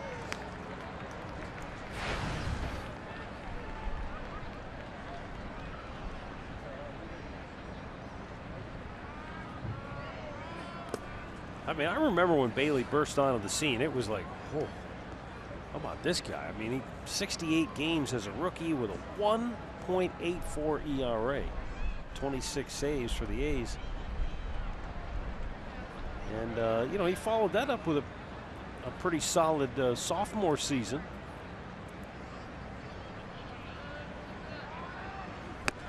Napoli couldn't catch up. But after that second season, Tommy John. Yeah, that happens. And he's one of the guys that, you know, we always say, oh, you know, you can bounce right back from the surgery. It's no big deal.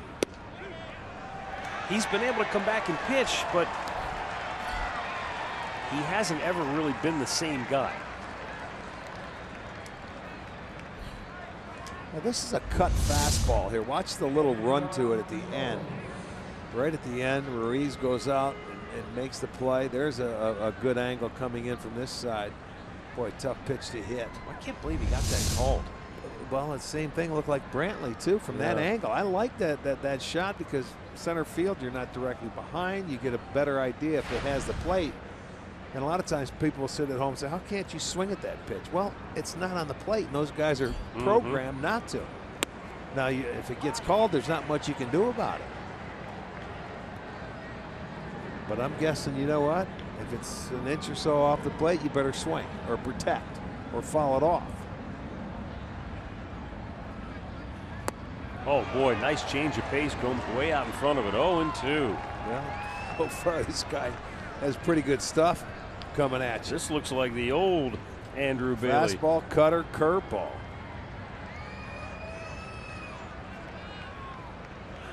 Oh, breaking ball in the dirt, and he got him to go chase. He strikes out the side. Middle of the 6th. Still deadlocked at 3.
Steelers. Indians started the scoring in the 5th inning, top half. RAJAI Davis drove home Corey Kluber, who had doubled with 2 outs.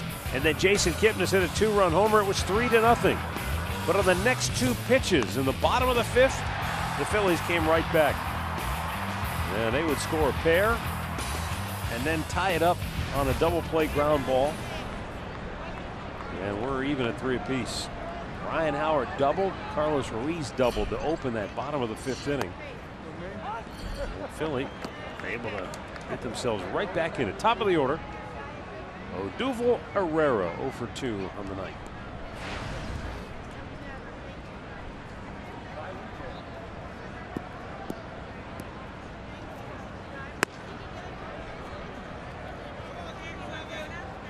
Got a lot of movement in that, you know, that when he picks that front foot up and he gets that top half moving. That's why they wanted to ask to see if he swung. A lot of movement.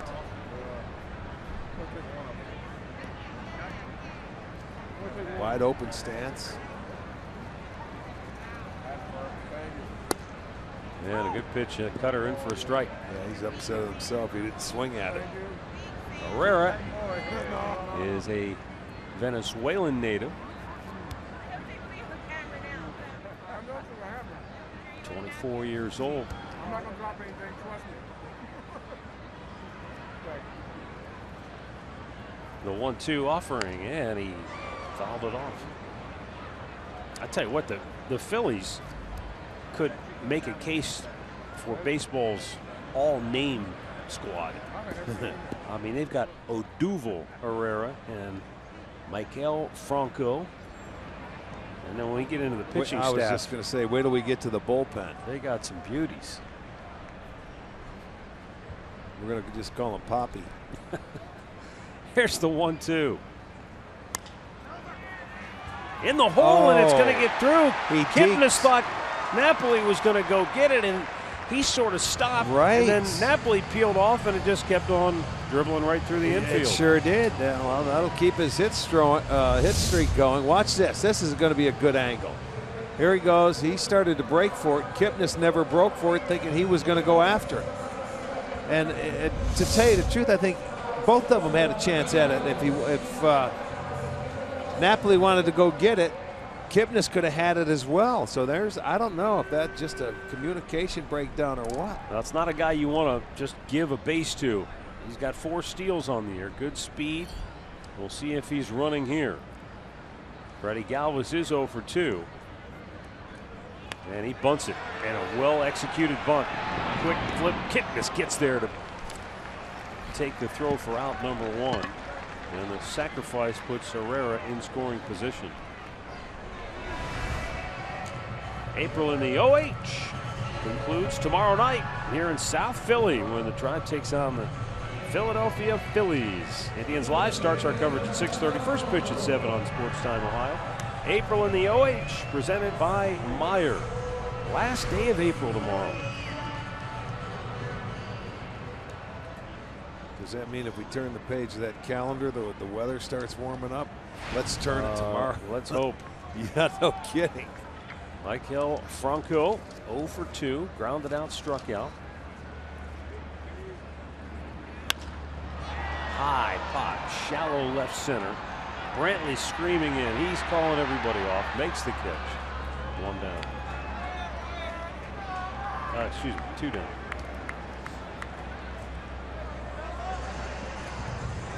Big Ryan Howard will be the batter. He doubled his last time up, so Yan Gomes out to chat with Kluber. Do you want to put him on? You want to go at him? You want to work around him? What do you want to do here? Well, you got 2 veterans coming up next. That's right. You got to get on that game plan. Howard has base hits both times up. He muscled the first time up going out, but then the second time he really smoked one unless you want to tie him up inside. They're shifting 3 over on the right side. You got to pound him inside. Don't give him swinging room.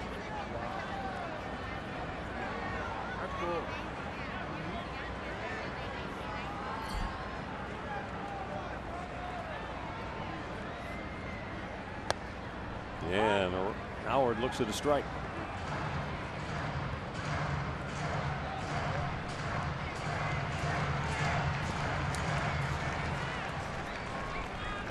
Alfaro with that gift single has a 10-game hitting streak now. And he's the go-ahead run in scoring position with 2 away. Back out of play.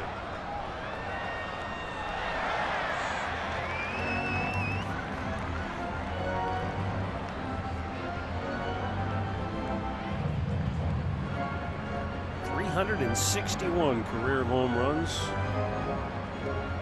Over 1,100 runs batted in.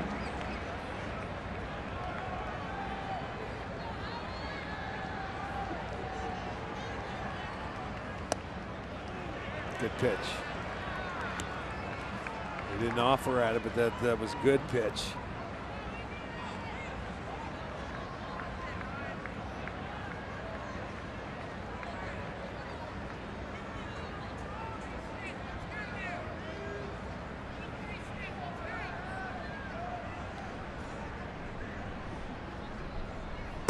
Swung out and missed, and Corey Kluber takes care of him with a beautiful off-speed pitch, and the inning is over. 6 complete in Philadelphia, tied at 3.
Cleveland Indians baseball is brought to you by the injury lawyers at Elk & Elk, proud partner of the Cleveland Indians. Call 1-800-ELK-OHIO. And by Ford, built Ford tough.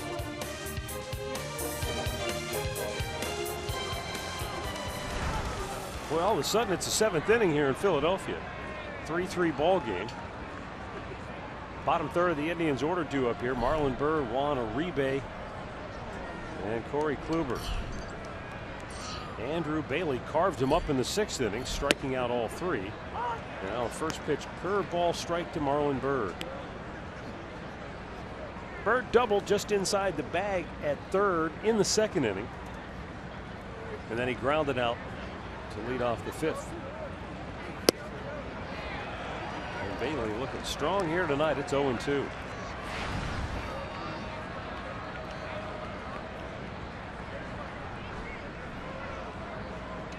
Bailey only 31 years old. He'll turn 32 at the end of May.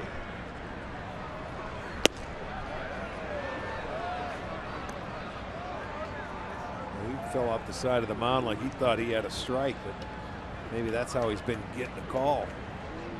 He's been around the edges.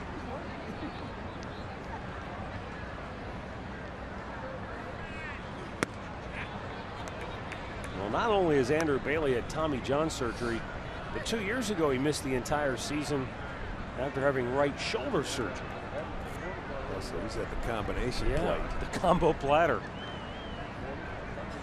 That's not good. The shoulders always seem to take a lot longer, more work to come back from than the Tommy John. And everybody's different. Big curveball. Pulls it foul. Well, he's shown a nice assortment of pitches tonight. The fastball, the cutter, and also the curveball.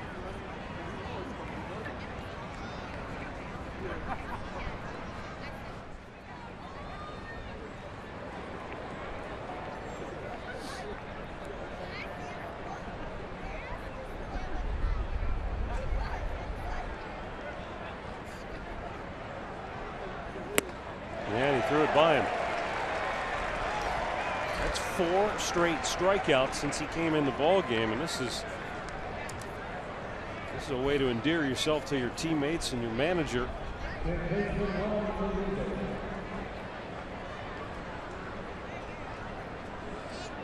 Pete Buchanan.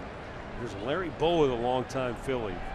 Bob McClure, the pitching coach. I mean, they got to be pretty thrilled. This is almost like a steal when you think about it. He was with the Yankees last year, went to camp as a non-roster invite. Only ended up a handful of appearances for the Yankees at the end of the year. And I can understand why they said, yeah, no thanks. We're going to move on from here. But he just kind of fell into Philly's lap, and they might end up being the beneficiary. Well, I'll say, the way he's pitched tonight. Their bullpen's pitched well. I mean, Uribe takes it up high. Let's go down to Andre. Oh, Ty Van Berkeley, the Indians hitting coach, may have hit it on the nail when he gave me the scouting report for this bullpen. He goes, you may not know all the names, Arch. He goes, but they've got a bunch of guys with live arms and with some wipeout pitches. He says they can strike you up. Now they get wild at times. He goes, right. But these live arms have kind of. Yeah, your microphone can wipe you out too sometimes. I think that's the cold. Check those batteries.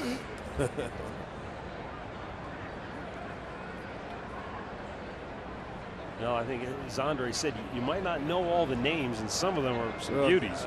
We don't know because we can't pronounce them. But they have 5 shutouts as a team already in the month of April. That's nicely cut fastball or slider there. 2-2 the count.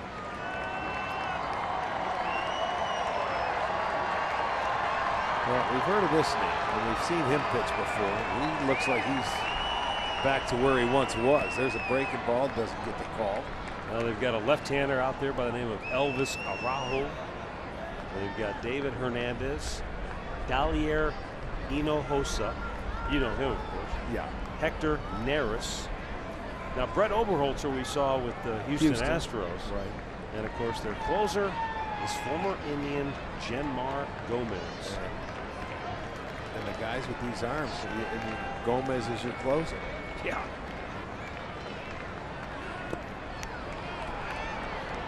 Well, after all of that, striking out the first 4 he faced here in the game, he ends up walking Juan Uribe, who doesn't walk hardly ever, and he's walked twice tonight. One was intentional. As promised before, it's Miller time, brought to you by Miller Lite. The last Cleveland Indian to get an extra base hit in a ball game was CC Sabathia.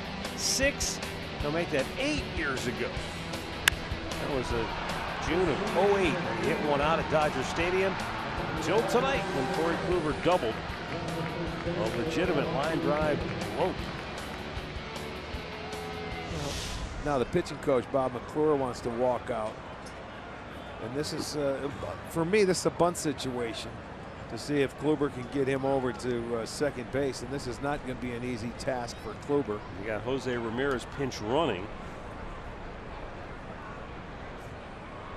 Yeah, because Ramirez can come into the game defensively as well. So that's a bonus.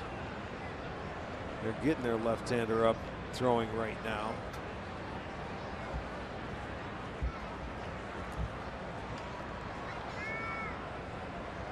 I mean, even though these guys do practice, it's not a guarantee that Corey can get the bunt down right here. That's what I'm saying. I mean, he doesn't practice it every day, and it's tough enough to swing the bat and try and just put it in play, let alone bunt it.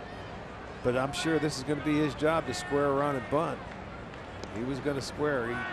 He threw to first base. You see him start where he was going to square. Tipped his hand a little bit. Yeah, that's why they always throw over. Most pitchers throw over early to see if they're going to tip their hand, and you can start coming in on the corners. And this is a really tough spot for a pinch runner because you've got a hitter up there that you're not 100% sure if he's going to get it down. So you can't just take off when he squares. No, that's where you have to make sure he puts it down. You know, there's nothing you can do as the runner. Beautiful. Well done. Really well done. So Kluber does his job, and with 2 outs, the go-ahead run is in scoring You know, position. anytime you know a guy's going to bunt as a pitcher, they throw that high fastball. Now, the key is not to raise your bat, but just stay there and don't, you know, poke at it. He did a beautiful job just to put it down. Good job, Kluber. He made it look easy. A lot easier than I thought it was going to be. So he's been absolutely perfect tonight at the plate for a pitcher in the American League. Fundamentally, that's about as solid as you can get. Even though it's the second out, at least you move that runner over into scoring position. You give Davis an opportunity. This is how they got the lead in the first place. You know, initially, it was a 2-out hit by Kluber, and then Davis drove him home. So RAJAI with another opportunity, and as I said before, he's done pretty good in these spots. He's 5 for 12 now with a runner in scoring position.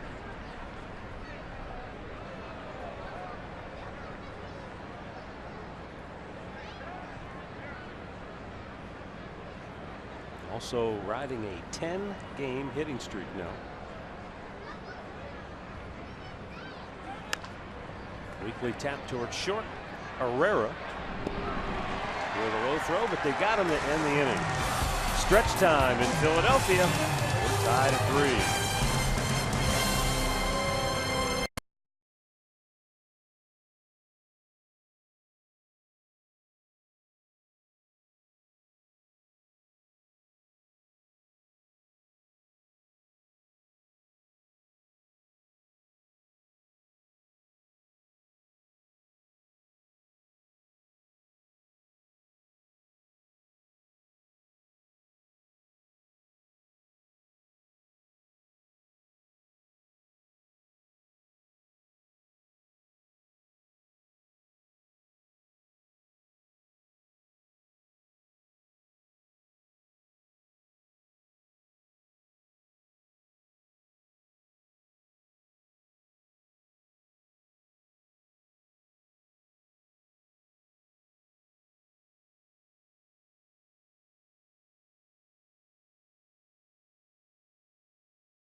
The best perks, including savings and access to Tribe Rewards. And today's Tribe Rewards TV code is Hargrove.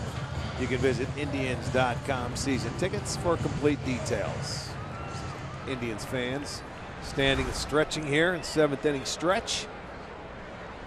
Jose Ramirez stays in at 3rd. And Corey Kluber goes back to work here, bottom of the 7th.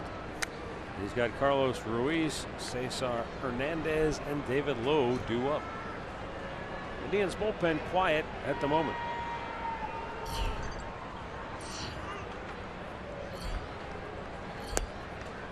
Well, that's just the 73rd pitch for Kluber.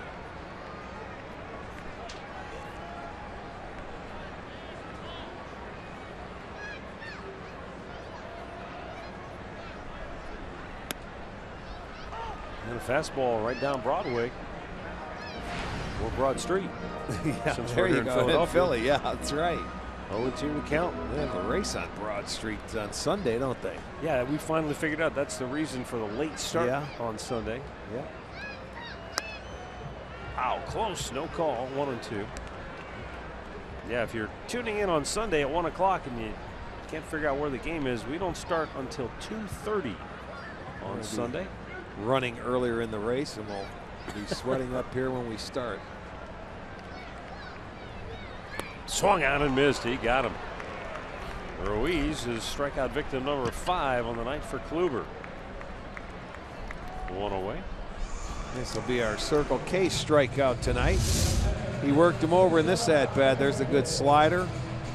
Expand that zone. Had 2 strikes on him, and he gets him to chase it. They did all their scoring back in the 5th inning after the Indians put 3 on the board. They came right back and bang, bang. Howard Ruiz had doubles and an error and then a single and a double play, and it happened quickly where they were able to match that 3 spot the Indians put on. Hernandez reached on an error and scored in the 5th. Or did they give him a base hit? Where's that? It says 1 for 2 on our little score deal. Did they change that to a hit? I don't think so.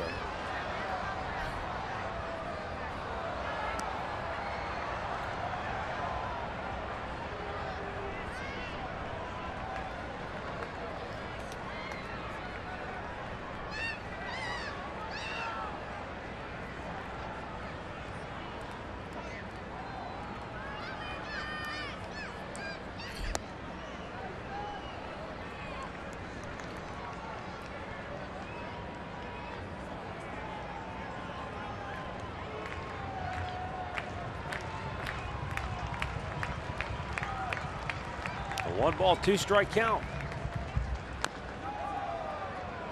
And it was officially an error, still is. So Hernandez is 0 for 2 on the night.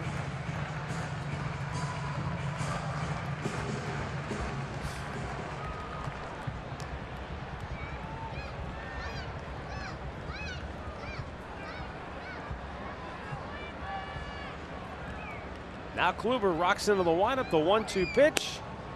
And no, Hernandez not going to chase after it.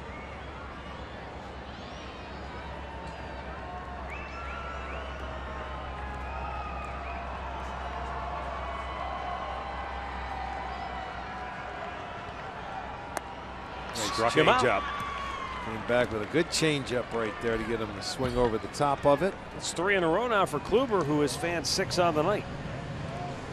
Watch the movement going down on the way to the left-handed hitter. Starts it at the knees, and it just takes something off. Has that little spin to go down.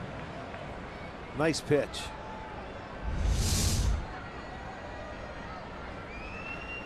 And up comes David Lowe.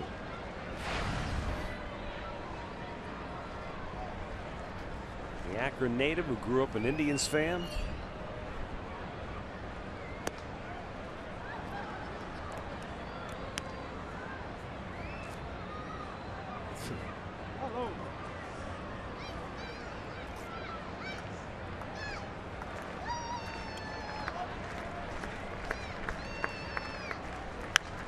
Back out of play. Lowe hit a base hit RBI single on a 3-1 pitch in the 5th. He picked it up off the ground, down and in, and you talk about a typical left-hander's swing plane. That couldn't have been 6 inches off the ground.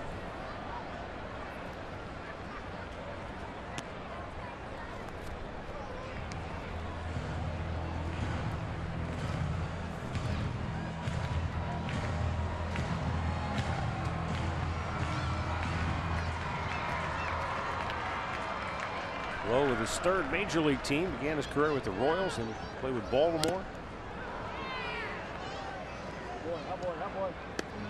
But it all started for him back at Green High School. And he went on to Mercyhurst, where in addition to baseball, he also played football.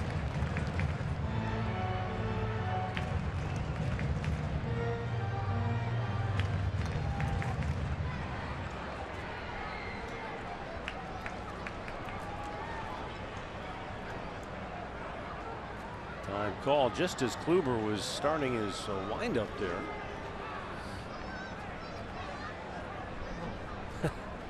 The omnipresent Philly fanatic.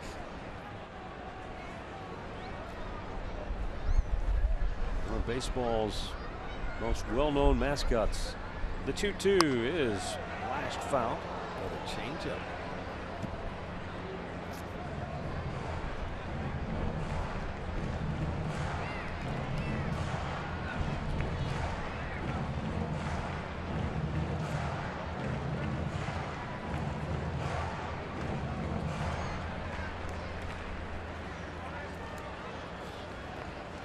3-3 our score in the bottom of the 7th.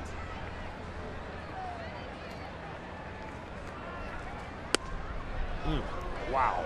94-mile-an-hour fastball. Well, after that, I'll tell you what, after that little changeup down and away, it's that little comeback fastball. It starts at the front hip. And he's saying it didn't come in enough. A little bit inside.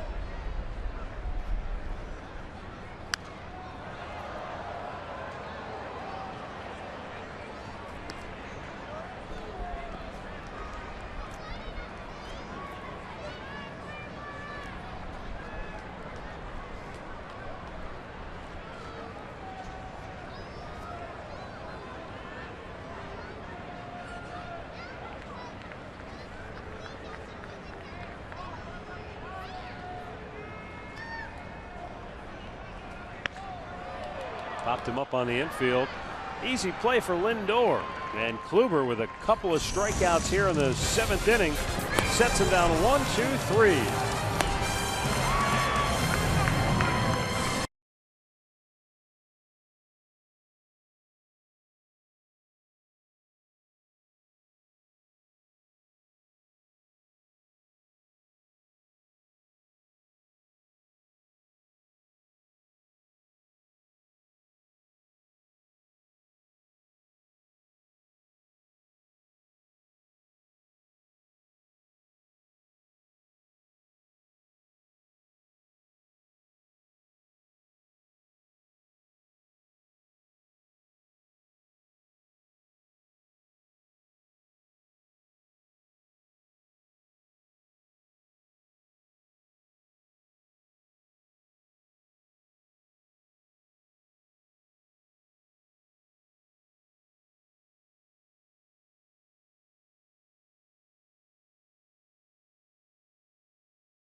Is presented by authority of the Cleveland Indians and may not be reproduced or retransmitted in any form. And the accounts and descriptions of this game may not be disseminated without the express written consent of the Cleveland Indians. Philadelphia Freedom. 3-3 as we go to the 8th inning. And a new pitcher for Philadelphia will be Elvis Araujo. This left-hander on for the 7th time this year. He's 1-0 with a 2.45 ERA. He's got Kipnis, Lindor, and Brantley. Yeah, a couple of the left-handers that the Indians will throw at him.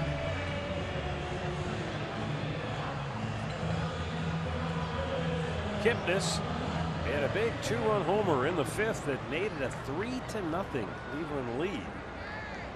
Only to watch the Phillies come right back and strike in the bottom half of the inning and tie it up at 3.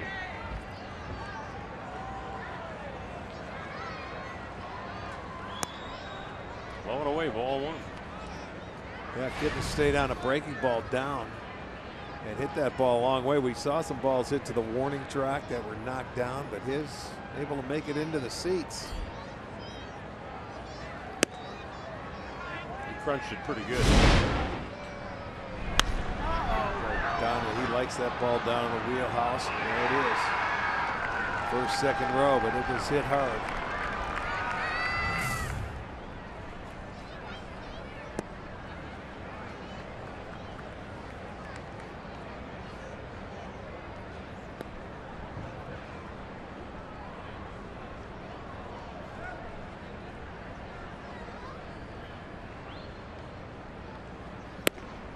Bullseye on the 3-0 pitch, 3-1.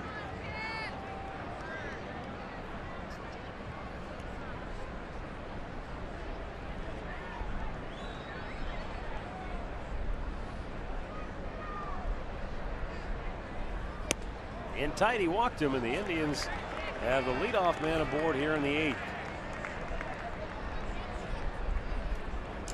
Tomorrow, Major League Baseball continues on FS1 as Buster Posey and the Giants take on the defending National League champion New York Mets. It all starts at 3:30 Eastern on Fox Sports 1, or you can watch it live on Fox Sports Go. Francisco Lindor.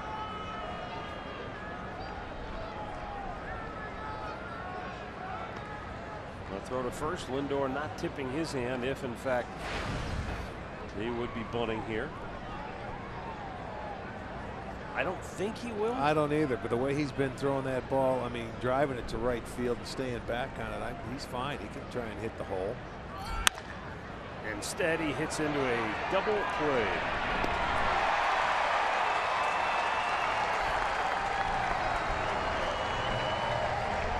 And that quickly takes care of that.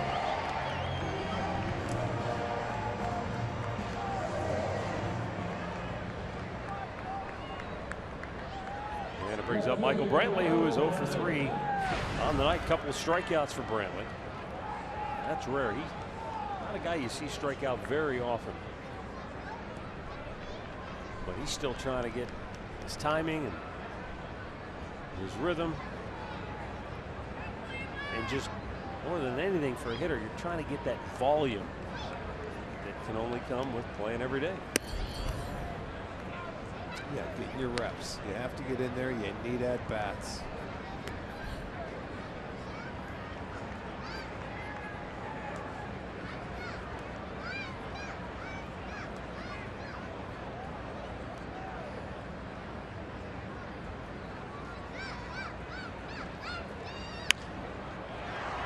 $18,677 on a chilly night here in South Philly. Nothing about this says baseball. Yeah, I know. There's about 40,000 out in that parking lot, though, with the concert going on at the center field parking lot. 1-1 pitch outside. Eddie Vedder and Pearl Jam. Back-to-back shows at the Wells Fargo Center. It's really a neat complex here in South Philly with the football stadium, baseball stadium, and hockey. Does the basketball team play there too, Wells Fargo? I would think so. Yes. So that everything's right here. One-stop shop. Yeah. And any friend or any team you want to see. Hockey, basketball, baseball, or football. And rock concerts. Michael Brantley has worked the count to 3-1. And Elvis Araujo delivers. And Brantley smokes it to deep right field, and it is off the wall. He's headed for second base, and Borges' throw hits the cutoff man. Brantley in scoring position with 2 down. Well, there you go. He's able to turn on that ball. Third double for the Indians. Nice and quick inside.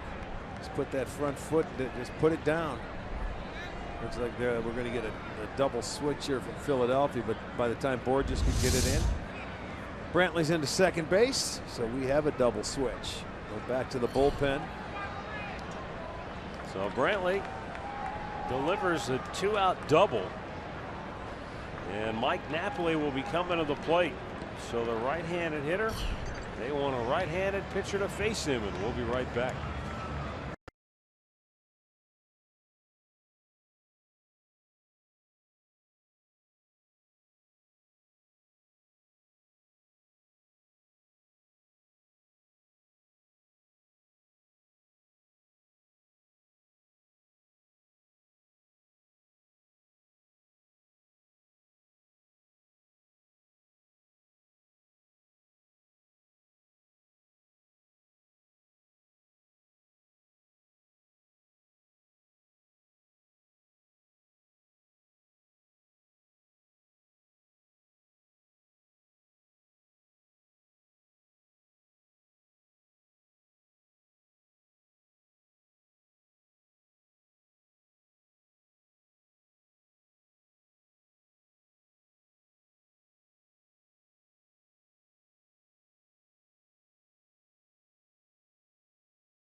It's right-hander Hector Neris.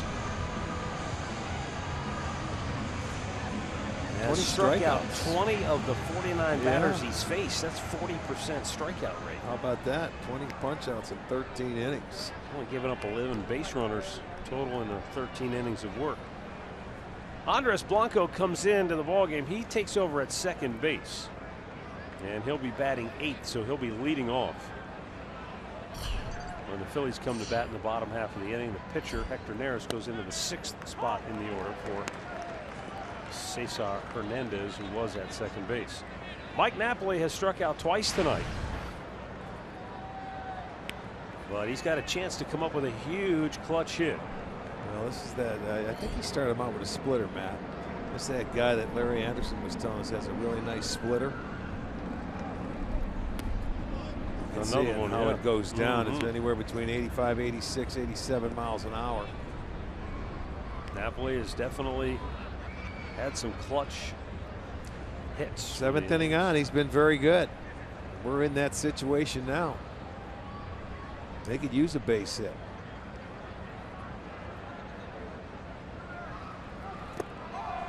And he chased after one on the movement on that pitch. He's going to stay with that. I can see now, see why he has so many strikeouts with the movement of that pitch. He came out and once Bob McClure and the staff saw him start pitching, they said, you may want to use that a little bit more. You know, use that splitter.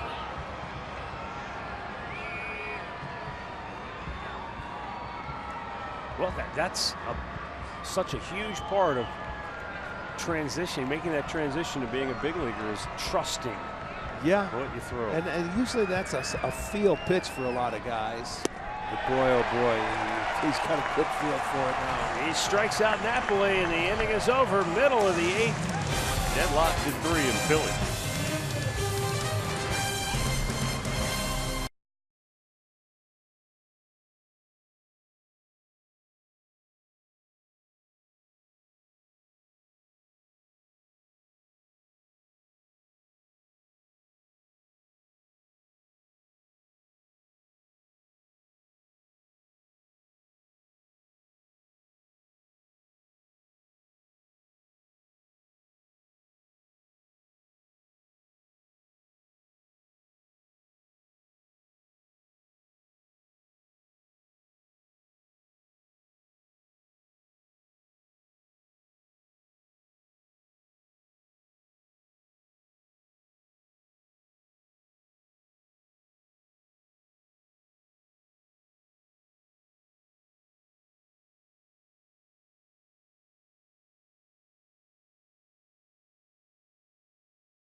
The 8th here in Philadelphia.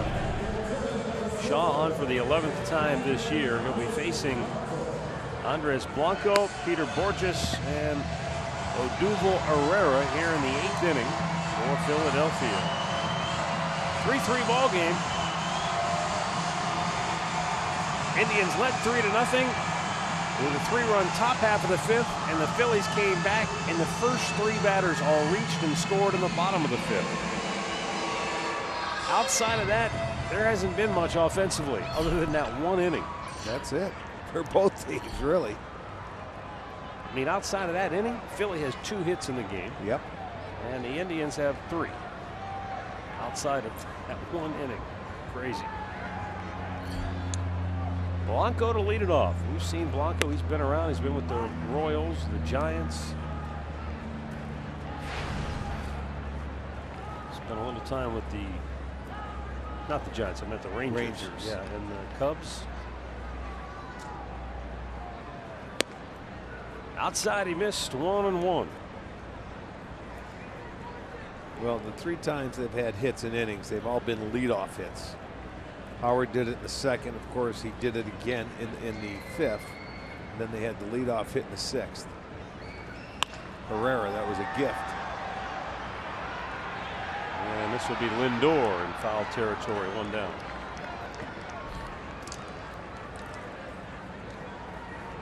Revisiting the keys to the game, brought to you by Mazda. The Indians' right-handed hitters went 4 for 15. RAJAI Davis delivered a key RBI single, and of course Corey Kluber with that double, also an important part of tonight's game. And the Indians have been able to keep MAIKEL FRANCO at bay. He's 0 for 3. Peter Borges 0 for 2 on the night.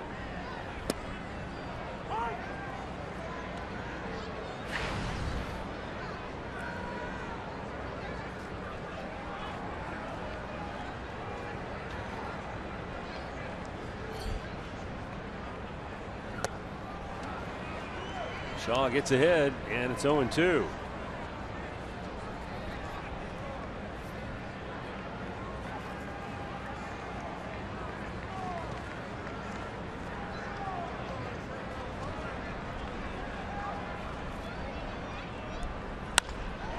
Shoots it to right, and right into the glove of Mike Napoli on the right side of that infield. Well, next homestand, you might want to come out to Progressive Field, the weekend series. It'll be the first time that the Indians will host the World Series champion Kansas City Royals. They'll be bringing Eric Hosmer, Salvador Perez in to face. What do you look at? Michael Brantley and Francisco Lindor and Jason Kipnis on the weekend. The Shark Week next week? It is. Odubel Herrera, 1 out of 3 on the night. What are you looking at? There's a ground ball up the middle, kicks off the glove of Kipnis into center field, and Herrera is aboard for the 2nd time tonight.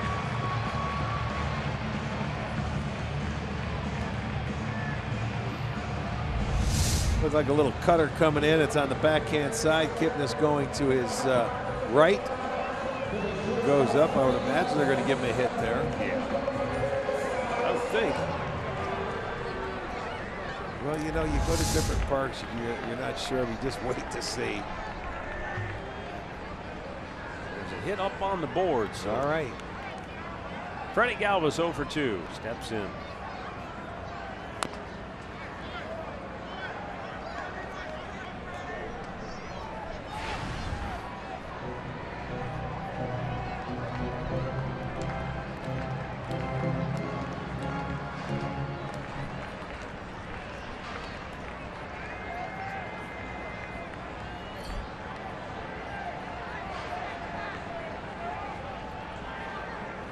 Has 4 steals out of 5 tries.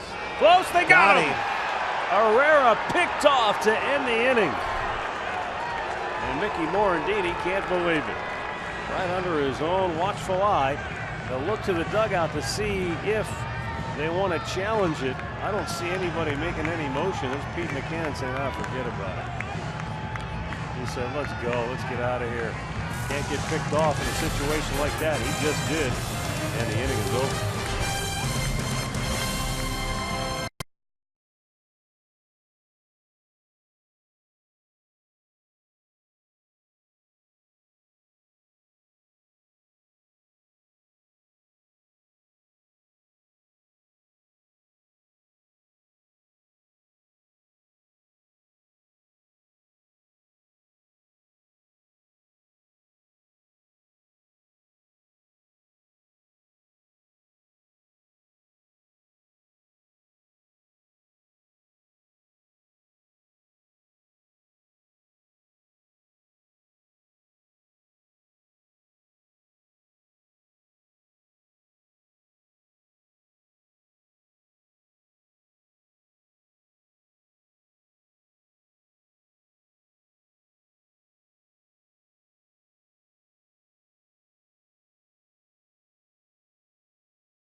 Al just asked Jensen if he'd have said that same thing if Lindor would have doubled right there.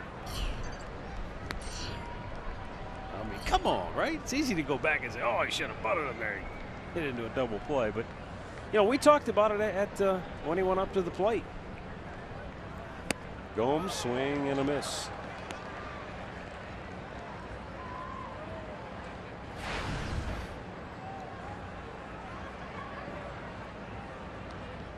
Yan Gomes 0 for 3 has struck out twice.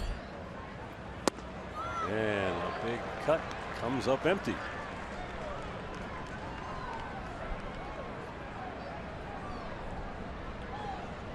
Wow. The New York Mets are laying one on the San Francisco Giants tonight. Yes, they are. Angel Pagan has just hit a home run for San Francisco to get them on the board, but they're down 12-1.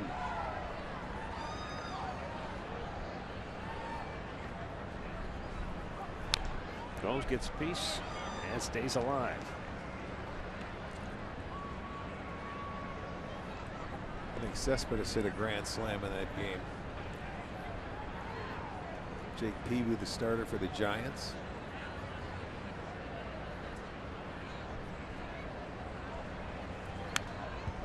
All right, back. Gomes hanging in there.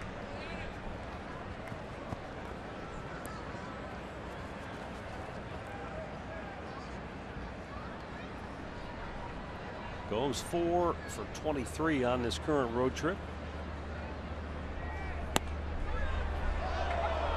He's just kind of in a tough spot right. He's over 3 tonight, so that's 1 out of his last 14. See this fastball away off the plate. And it is off the plate. His last hit was a home run. But he goes down swinging here. 1 away. 13th, let me see, 7. Yeah, another 13 strikeouts now for Indians batters tonight. That's the splitter, and it is a good one. So Neris has 2 strikeouts and gets the first out here in the 9th. And it brings up Marlon Byrd, who doubled his first time up tonight. That is a nasty pitch. You don't want to let him get to that, but he's been throwing it early and he can put you away with it late. You know, it's tough not to hit the top part of that ball, and if you hit it on the ground when you put it in play, as much as that ball is going down.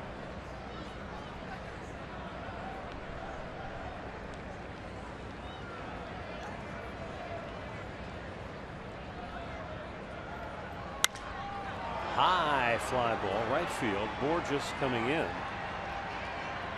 And makes the catch. There are 2 down.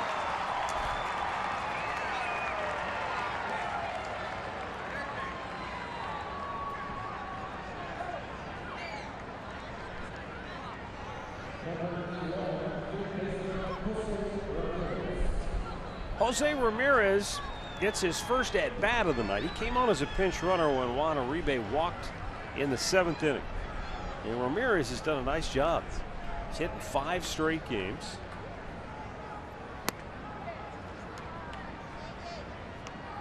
On the road is where he's had his most success so far. He's 12 for 34. Good for a 353 mark on the road. Got a piece of that on a check swing. Didn't mean to do that. It's 1-1 instead of 2-0.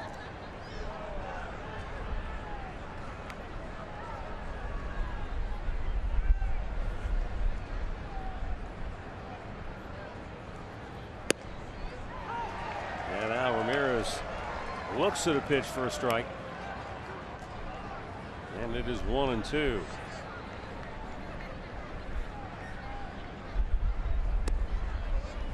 Outside, it'll even it up. The home plate umpire is holding up his fingers in the hope that the scoreboard operator will see him, because the scoreboard operator had it 3-1. And I think they did. A little bit low in a full count. Carlos Santana has a bat. He'll pinch hit should the inning continue.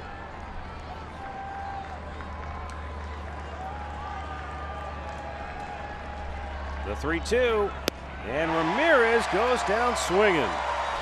Another K for Philadelphia pitching. And we'll go to the bottom of the ninth, knotted up at 3.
So we go to the bottom of the ninth here in Philadelphia. Corey Kluber at the dish. The Indians' first extra base hit from the pitching position in 8 years as he doubles down the line. And then that sparked a rally because he would come around and score when RAJAI Davis drove him home with a 2-out single, and then Jason Kipnis hit a 2-run homer, and it was 3-0 Cleveland. But unfortunately for Kluber, he couldn't hold the Phillies down in the bottom half of the inning as they struck for 3. And it's been that way ever since. Bottom of the ninth will be Freddie Galvis. MAIKEL, FRANCO, and Ryan Howard due up against Zach McAllister.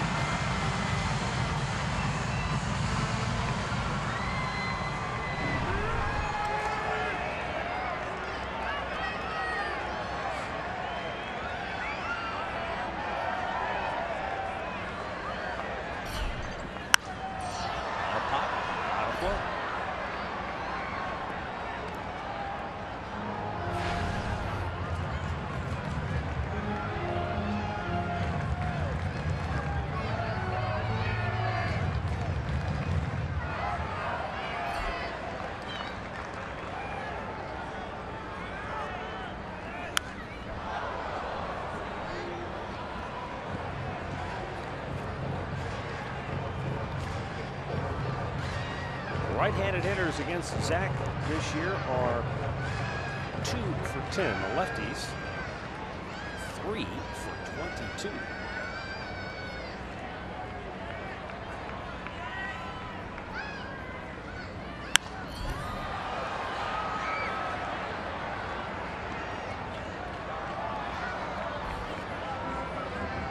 With his fastball, could command a good off-speed pitch, a secondary pitch. Well, there's times where he's been doing that. He's been starting hitters off breaking ball. You know, you don't want to get beat with a breaking ball with certain hitters, but there you go. He's tried it a lot more this year, and there's been times where it's been a nice pitch, but it seems like when push comes to shove and you get into the must throw a strike pitch, it comes back to the fastball. But, you know, change up, something off speed. You got to prove to the hitters that you can throw more than that one pitch for a strike. Upstairs with a 95-mile-an-hour heater.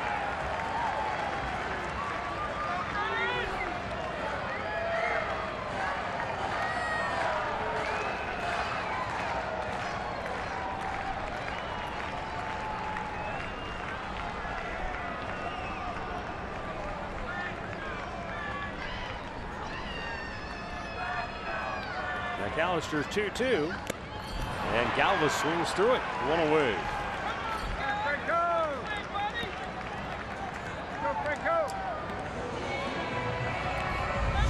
came right at him here and says, here you go. And that ball looked like it had a little tail to it going off the plate. Gets the swing and a miss. Good pitch by McAllister. First out is a strikeout. MAIKEL FRANCO out of the Dominican Republic.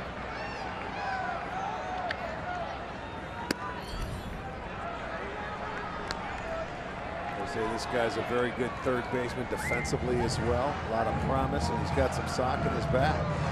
And he's got that uppercut for a right-hander that, I mean, he tries to not just hit home runs, hit them really far.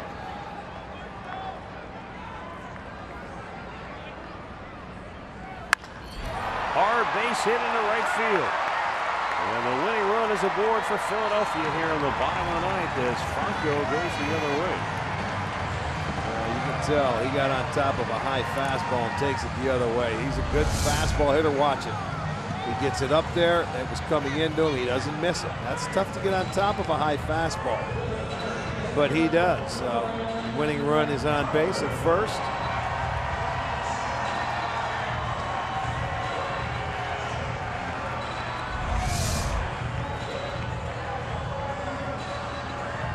And big Ryan Howard coming to the plate.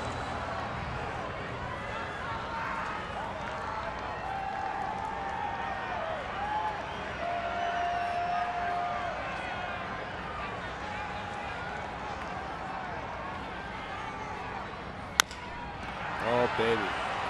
Kipnis looks to second. He'll take the sure out at first base, and there are two away.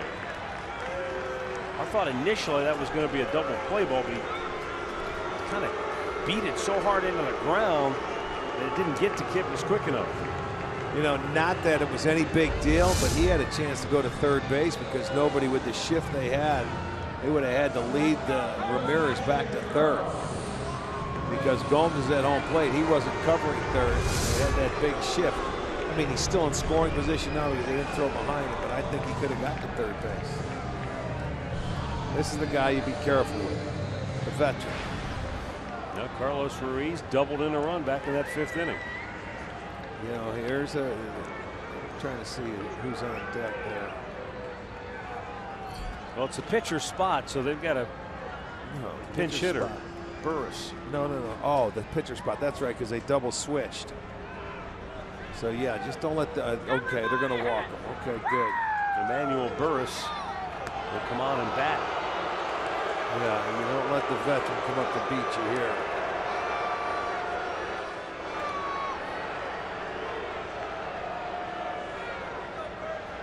Oh, that one kind of came back. Oh, it towards sure the plate, did. didn't it? It did. Gomes went right. He had the right blinker on. He ended up making a left. Well, Emmanuel Burris is a switch hitter.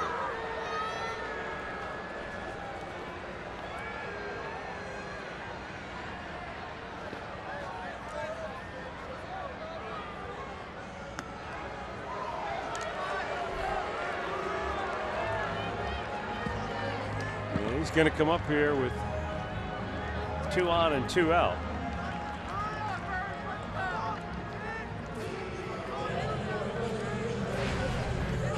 And he's got a chance to win it now for Philly.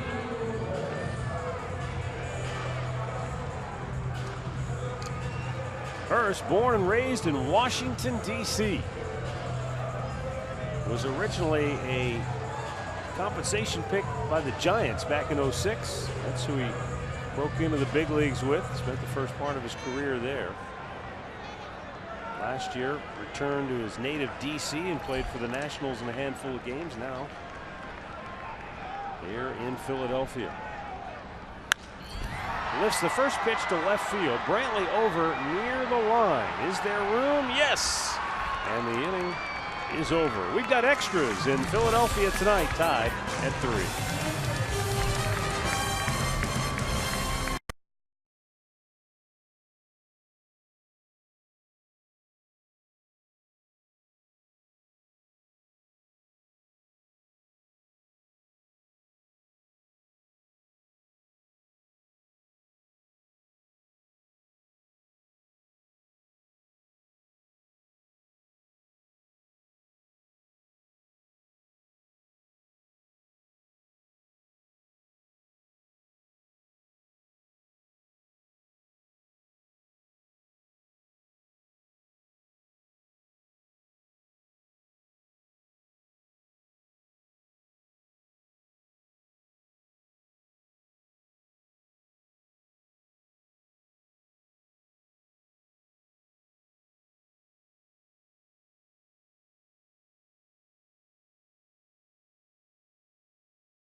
As we go to the 10th inning here in Philadelphia tonight. New pitcher is right-hander David Hernandez, coming on for the 11th time this season. He has struck out 16 batters in only 9 1/3 innings of work. For the Indians, the pitcher spot due up, and you saw Carlos Santana on deck as the last inning came to a close. But with nobody on base, Terry Francona decides he's going to go with Tyler Naquin, try to get him on, see if something can happen here. RJ Davis, Jason Kipnis to follow. Naquin's done a very good job this year. I mean, to be a rookie with absolutely 0 major league experience, to make the team, that was pretty impressive. And now he comes in here at the end of April with an 8-game hitting streak, and it hasn't been an easy 8-game hitting streak because he's not playing every single day. Right, it's not. Well, it's been a tough start, let's put it this way, because if you remember, we faced, out of the first 11 games, 7 left-handed starters. Yep. So, you know, he was not getting a lot of starts, but he held it together.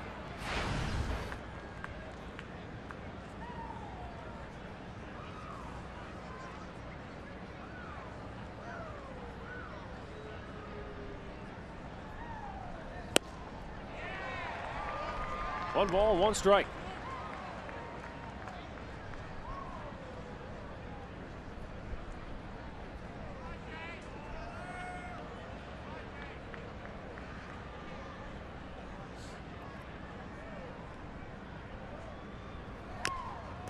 And then Naquin fouls that one right back.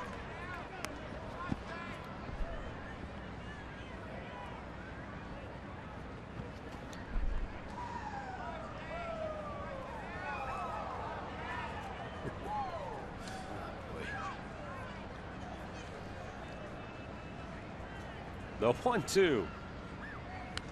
And again, Naquin fouling it off.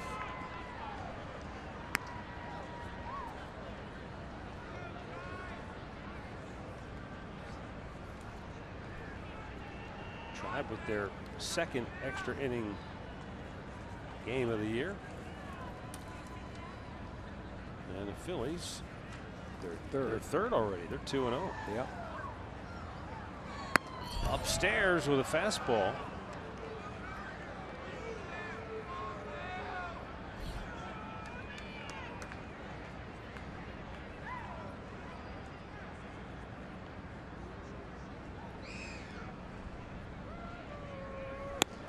And he strikes him out.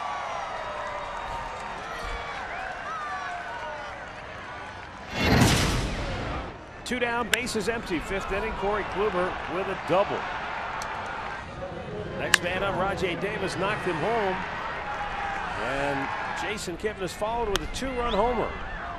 And that has been it for the Indians tonight. They have just 3 hits outside of those 3 consecutive hits in the 5th inning. RAJAI Davis taking a strike.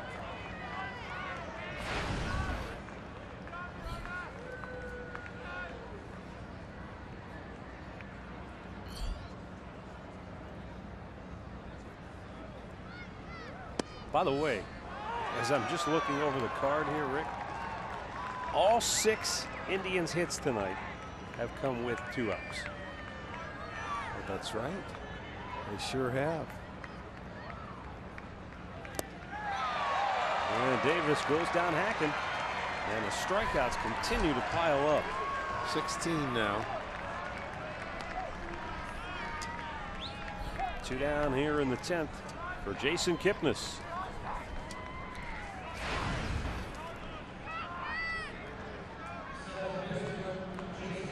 And that is the season high, 16 strikeouts. They've done it, what, 15 was 3 times, but now 16 is tops. Well, Jason Kipnis, 2-run homer in the 5th. He walked his last time up.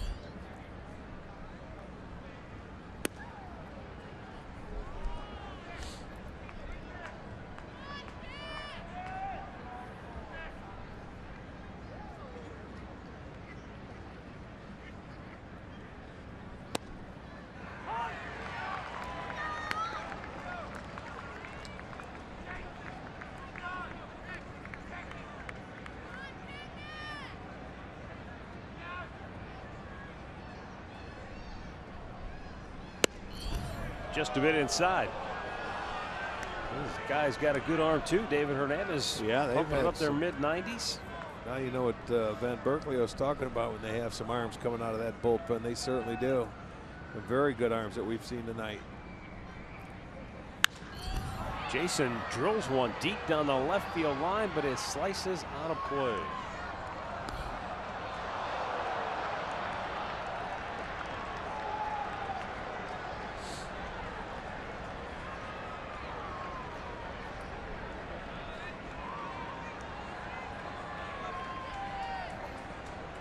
Give those people credit that they can still get up out of their seats and move. The 2-2. High heat. And Hernandez strikes out the side. That's the second time in the ballgame that a Phillies pitcher has struck out the Indians in order.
In the top half of the 10th, and now we go to the bottom of the 10th inning, and the Indians will bring on Jeff Manship after Zach McAllister worked the scoreless inning, giving up a hit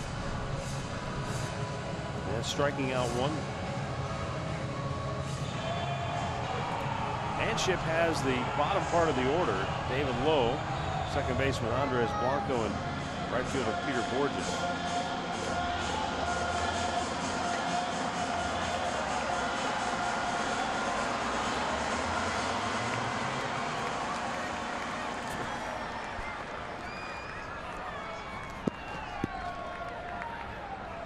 David Lowe, 1 out of 3 tonight. He drove in the last run of this game. Well, actually, he drove in the second run for the Phillies. The third run scored on that double play ball.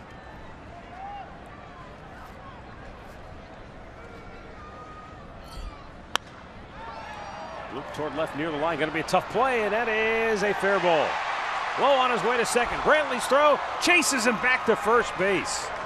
Oh, he had his head down. He was going for 2. I thought he was going. But I think an alarm went off in his head. Maybe said, "Wait a minute, that's Michael Brantley out there, huh? He's off the DL. Well, let's put the brakes on." You know, and it wasn't that deep. It was, you know, it was blooped in there, and he just placed it beautifully. Brantley cuts it off with the bare hand, and he realized, I have to get it in quickly. It would have been close because behind him, Napoli was going to back up the throw.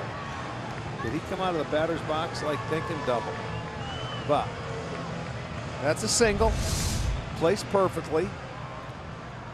Now Andres Blanco, and the Indians looking for a bunt. Jose Ramirez way in at third.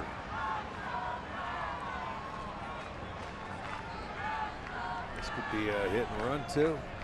You think bunt? He wasn't. No, he wasn't looking. I know. At all like he was going to bunt. You've got Borges on deck, who, you know, a guy that you could pitch to. So. Yeah, not exactly an RBI machine. No, so that's probably one reason why maybe they're not sacrificing in that situation. It's the manager knowing the guys that you have around you and something you may want to try. He trusts Blanco would put up a good at-bat.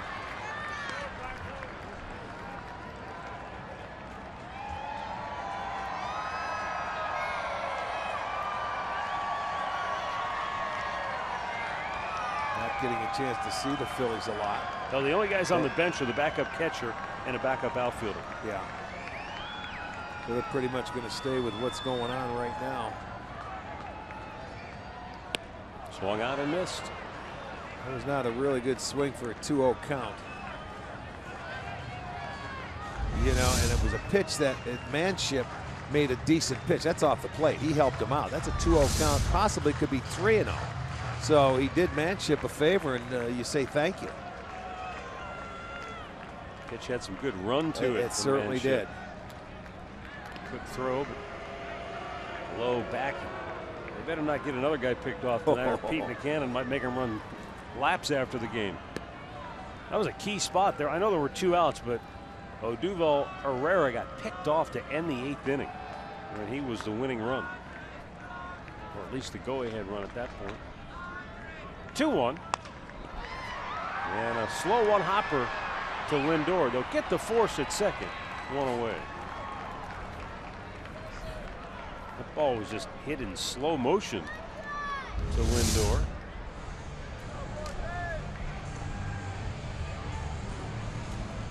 Yeah, you're not going to turn that. You just hold on to it. Peter Borges is 0 for 3 on the night. He is grounded out, he has struck out, and he is lined out. Tried to go to right field his last time up, and he hit it right at Mike Napoli at first. Ooh, Manship almost clocked him. Yeah, one that slipped, got out of his hand, fell underneath. You know, as cold as it is, probably baseballs seem very slick tonight. He's trying to throw that slider there, and it just slips out of his hand. It goes up and into the righty.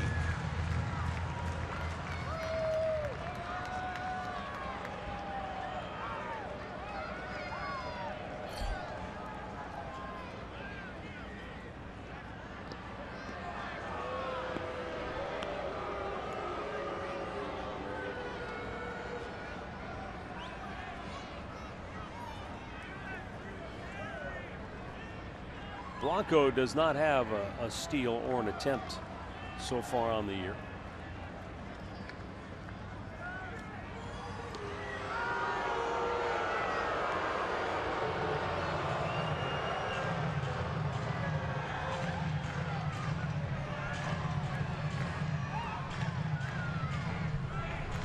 Three in the bottom of the 10th in Philadelphia.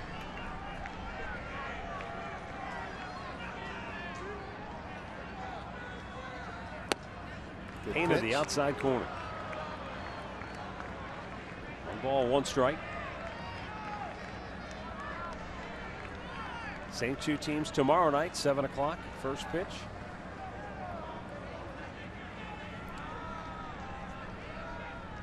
And the 1-1. Swung on and missed. He really went after that pitch. Well, yes, the fastball strike.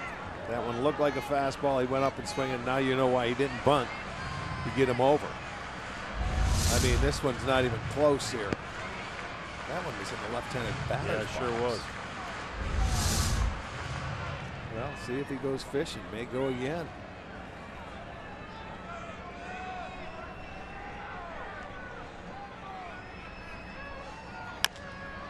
Chop foul.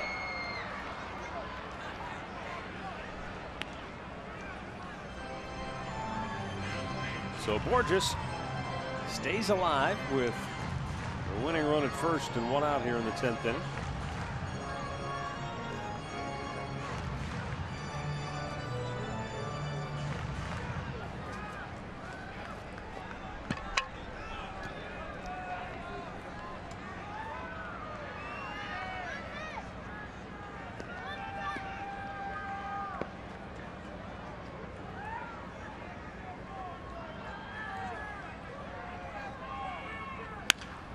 Line off the glove of Ramirez.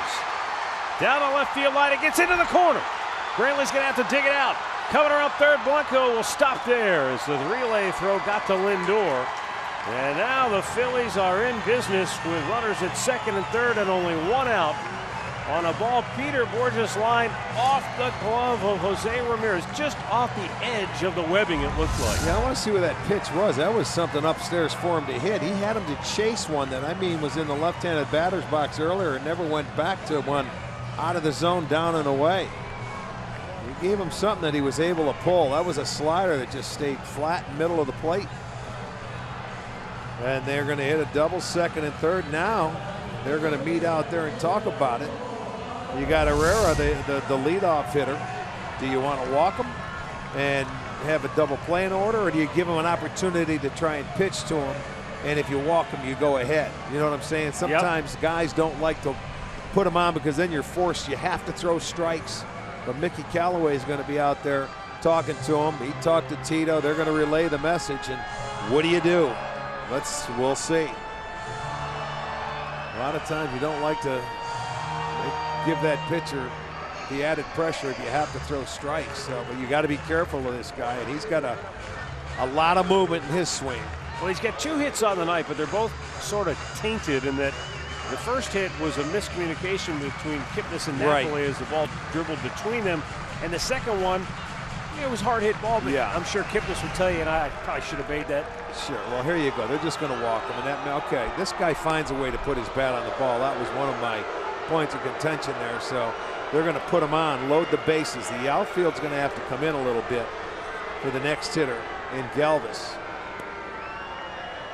And then the Phillies have a chance to keep their win streak going. And the Indians are hoping they can snake out of this one. Philadelphia has won 3 in a row. As Cody Allen is trying to get loose, but I don't think he's ready to come into the game in this spot, but we'll wait and see. It is Freddie Galvis for Philadelphia and a chance to win it, and Terry Francona is going to go to Cody Allen. So he is ready. Boy, okay. He got up and got loose in a hurry, didn't he? Tito feels like game on the line. I got to go to my top reliever. So Cody Allen coming on when we come back.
Bottom of the 10th, and the Phillies have the bases loaded with only 1 out, and the new Indians pitcher is closer Cody Allen, who's going to try to get the Indians out of this jam and give them a chance in the 11th inning.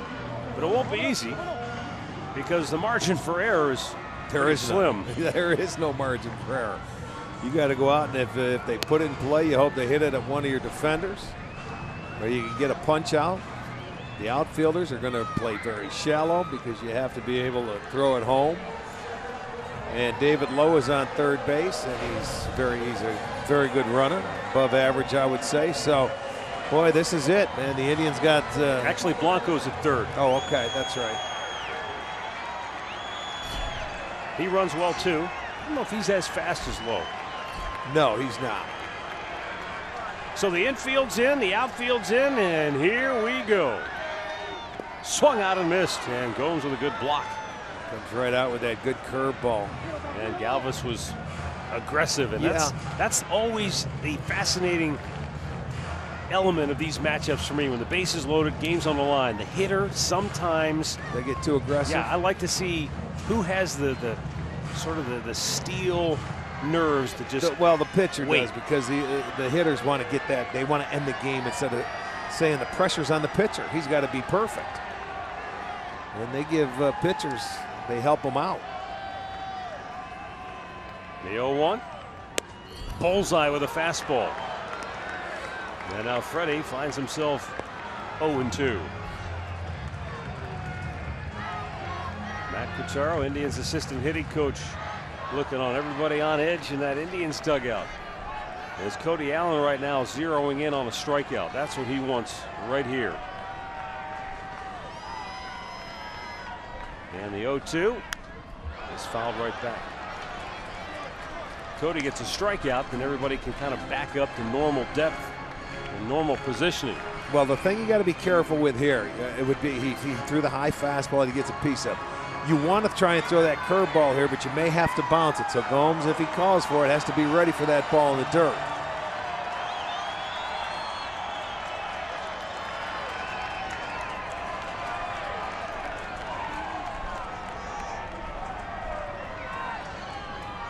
And the 0-2 is a breaking ball, but he fouls it back. Changing the eye level, and he has a good one.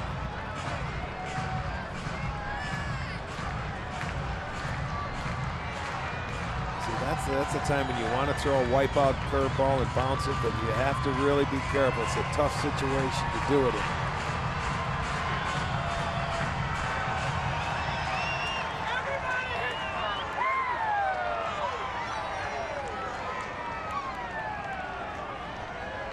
Now we're ready. And the 0-2. Another good one. He just got a piece of it. Boy, back-to-back good curveballs.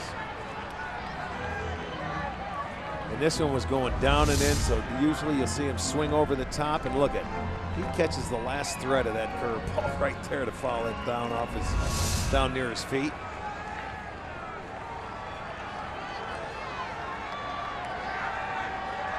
With one out, bases loaded. 0-2 pitch. And a foul back out of play. Galvis doing a nice job to stay alive here. Well, there's an Indians fan breathing a little bit. He's telling him, come on, he's got to throw him this pitch. He just hope he swings and misses at one. He's been fouling up, and he shortened his stroke, if you notice. Just trying to put it in play with 2 strikes. It's an 0-2 count.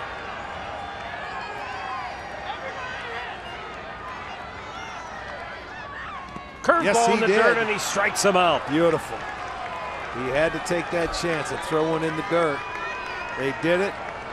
Gomes blocked it, and he couldn't check his swing. This is really a nice sequence here by Cody Allen. There's the first breaking ball down, strike one. Then he nails a fastball. And comes back with a high fastball. He'll come back with a breaking ball, and then a better breaking ball down and in. And then he's going to throw the high cheese, fouled off. Now you bounce it. Beautiful. Very nice sequence right there. So now you're just one out away from getting out of it and keeping this a tie ball game. But now everybody's back to normal position. Infield, outfield. And MAIKEL FRANCO is the batter, and he is 1 out of 4 on the night. A dangerous hitter here. He's got 5 home runs. 14 runs batted in for the Phillies. The outset of our telecast, we highlighted the 2 young stars, Francisco Lindor and MAIKEL FRANCO.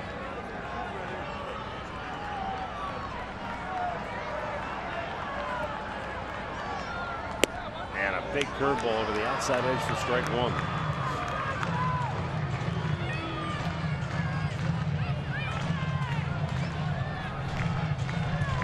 This is one of those situations, you know, Cody Allen's not used to coming into a game where, yeah, it's not a clean inning. This is like old school closer stuff. You got to come in sharp, and he certainly was. To the first hitter, he was right on the money. Terry Francona used to manage right here in Philadelphia, at old Veterans Stadium. The 1-1 pitch. Ground ball headed toward Lindor. The long flip to Kip ends the inning, and we play on to the 11th. Still tied at 3. What a great job by Cody Allen to get out of a bases-loaded jam.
David Hernandez on for a second inning of relief work for the Phils. And why not after he struck out the side in the 10th inning. And Lindor, Brantley, Napoli due up for Cleveland. All the runs in this ball game were scored in the 5th inning. 3 by the Indians, 3 by Philadelphia in the bottom half. 6 of the last 7 Indians hitters have all been retired on the strikeout. And one pitch, Lindor bounces out. 1 away.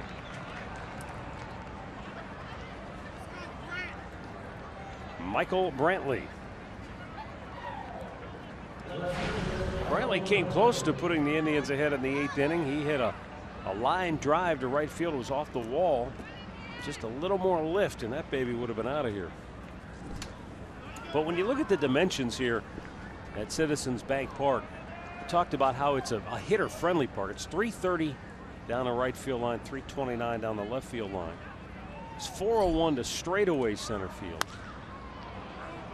But then you've got the different outfield wall heights. In right field, the fence is 13 feet 3 inches over the built-in out-of-town scoreboard.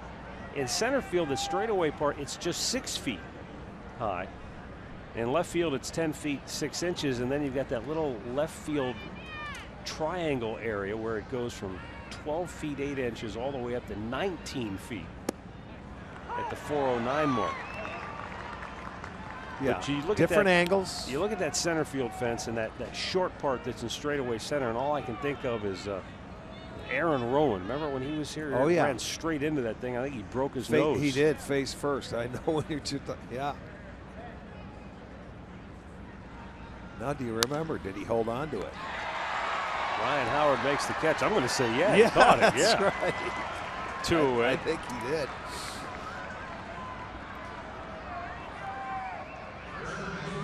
Now Michael hit it hard, but right into the big glove of first baseman Ryan Howard. And with 2 down, Mike Napoli will be the batter. 0 for 4, has struck out 3 times tonight.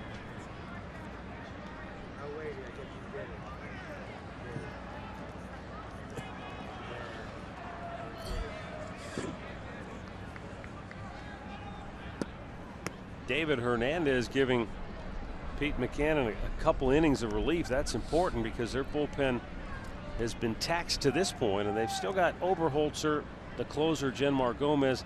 I think Hinojosa is a guy maybe they wanted to stay away from tonight. Right. Well, you never know. There's always somebody in that bullpen that needs a day. Yeah, they're coming off the series. Yeah. They had a game last night in the series in Washington, so that very well could be true. Sometimes those plans go right out the window, though, in a game like this. Down low, 2-1.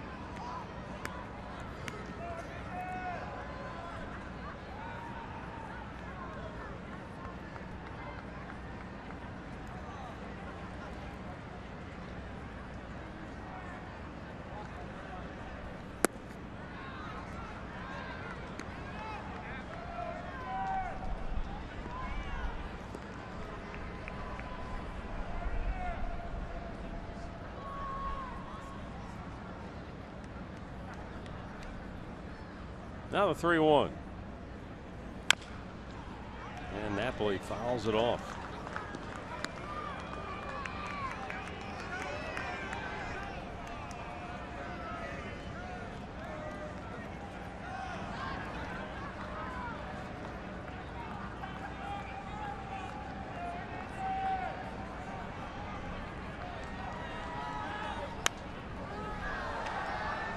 Got an off-speed pitch that time, but couldn't do anything with it.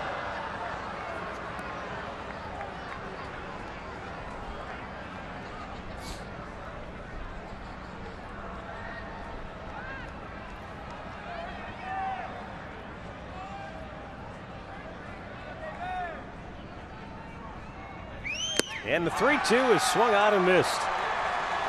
David Hernandez with 4 strikeouts and 2 perfect innings of relief.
Better way to celebrate your birthday than with an extra inning game on the road. Oh, Tony Abato celebrating with a piece of cake down there at the clubhouse, probably all by himself right now. Well, it better be a big piece of cake. He's been eating it for a while. Well, Ryan Howard's going to lead off the bottom of the 11th for Philadelphia. They got all the Rocky memorabilia they're pulling out here. Some scenes from the new movie, playing Eye of the Tiger here.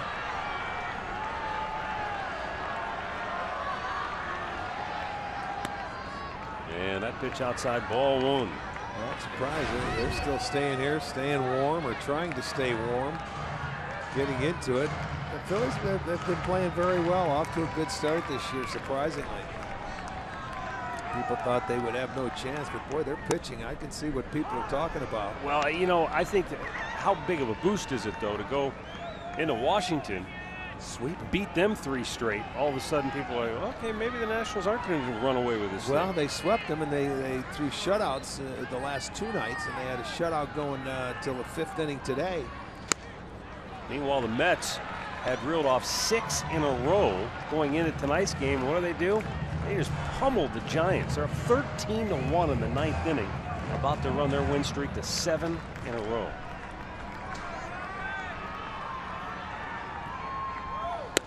Missed inside to Ryan Howard, and it's 3-1. Well, you're going to be a little careful of this guy and not make a mistake. And even if you happen to walk him, no worry, because he can't run. Hits it hard but foul. And just make sure he keeps the ball in the ballpark.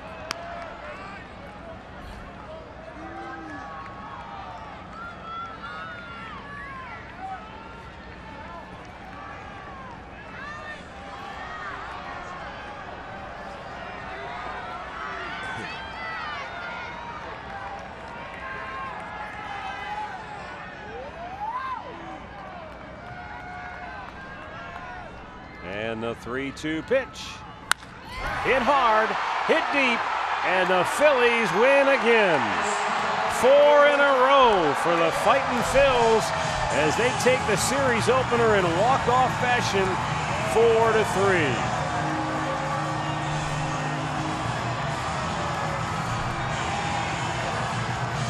Ryan Howard, who's had so many big hits in his career for the Phillies, has one more to add to his resume. Well, that's one thing that Cody did. He went at him. And it looked like it was the left-hander down and in. And you can see what he did. He deposited that ball. It's his 3rd hit of the night. Had the single, a double, and now the game-winning home run to give the Phillies the win in extra innings.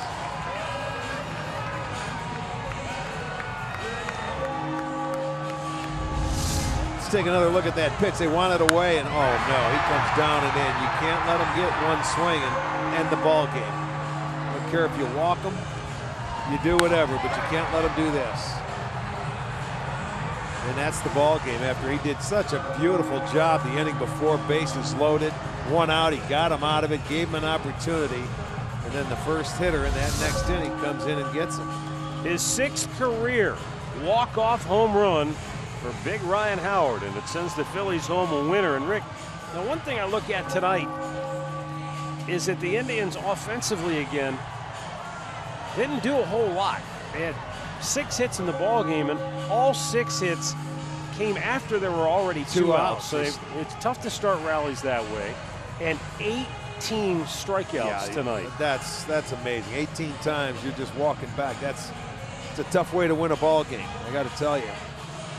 Well, they'll have to come back and do it the hard way now as Game 2 comes your way tomorrow night, 7 o'clock, right here on Sports Time Ohio. Our coverage will begin at 6:30 with Indians Live. For Rick Manning and Andre Knott, I'm Matt Underwood. Thanks so much for watching. Stay tuned. Al and Jensen are up next with Indians Live as they try to make sense of this one.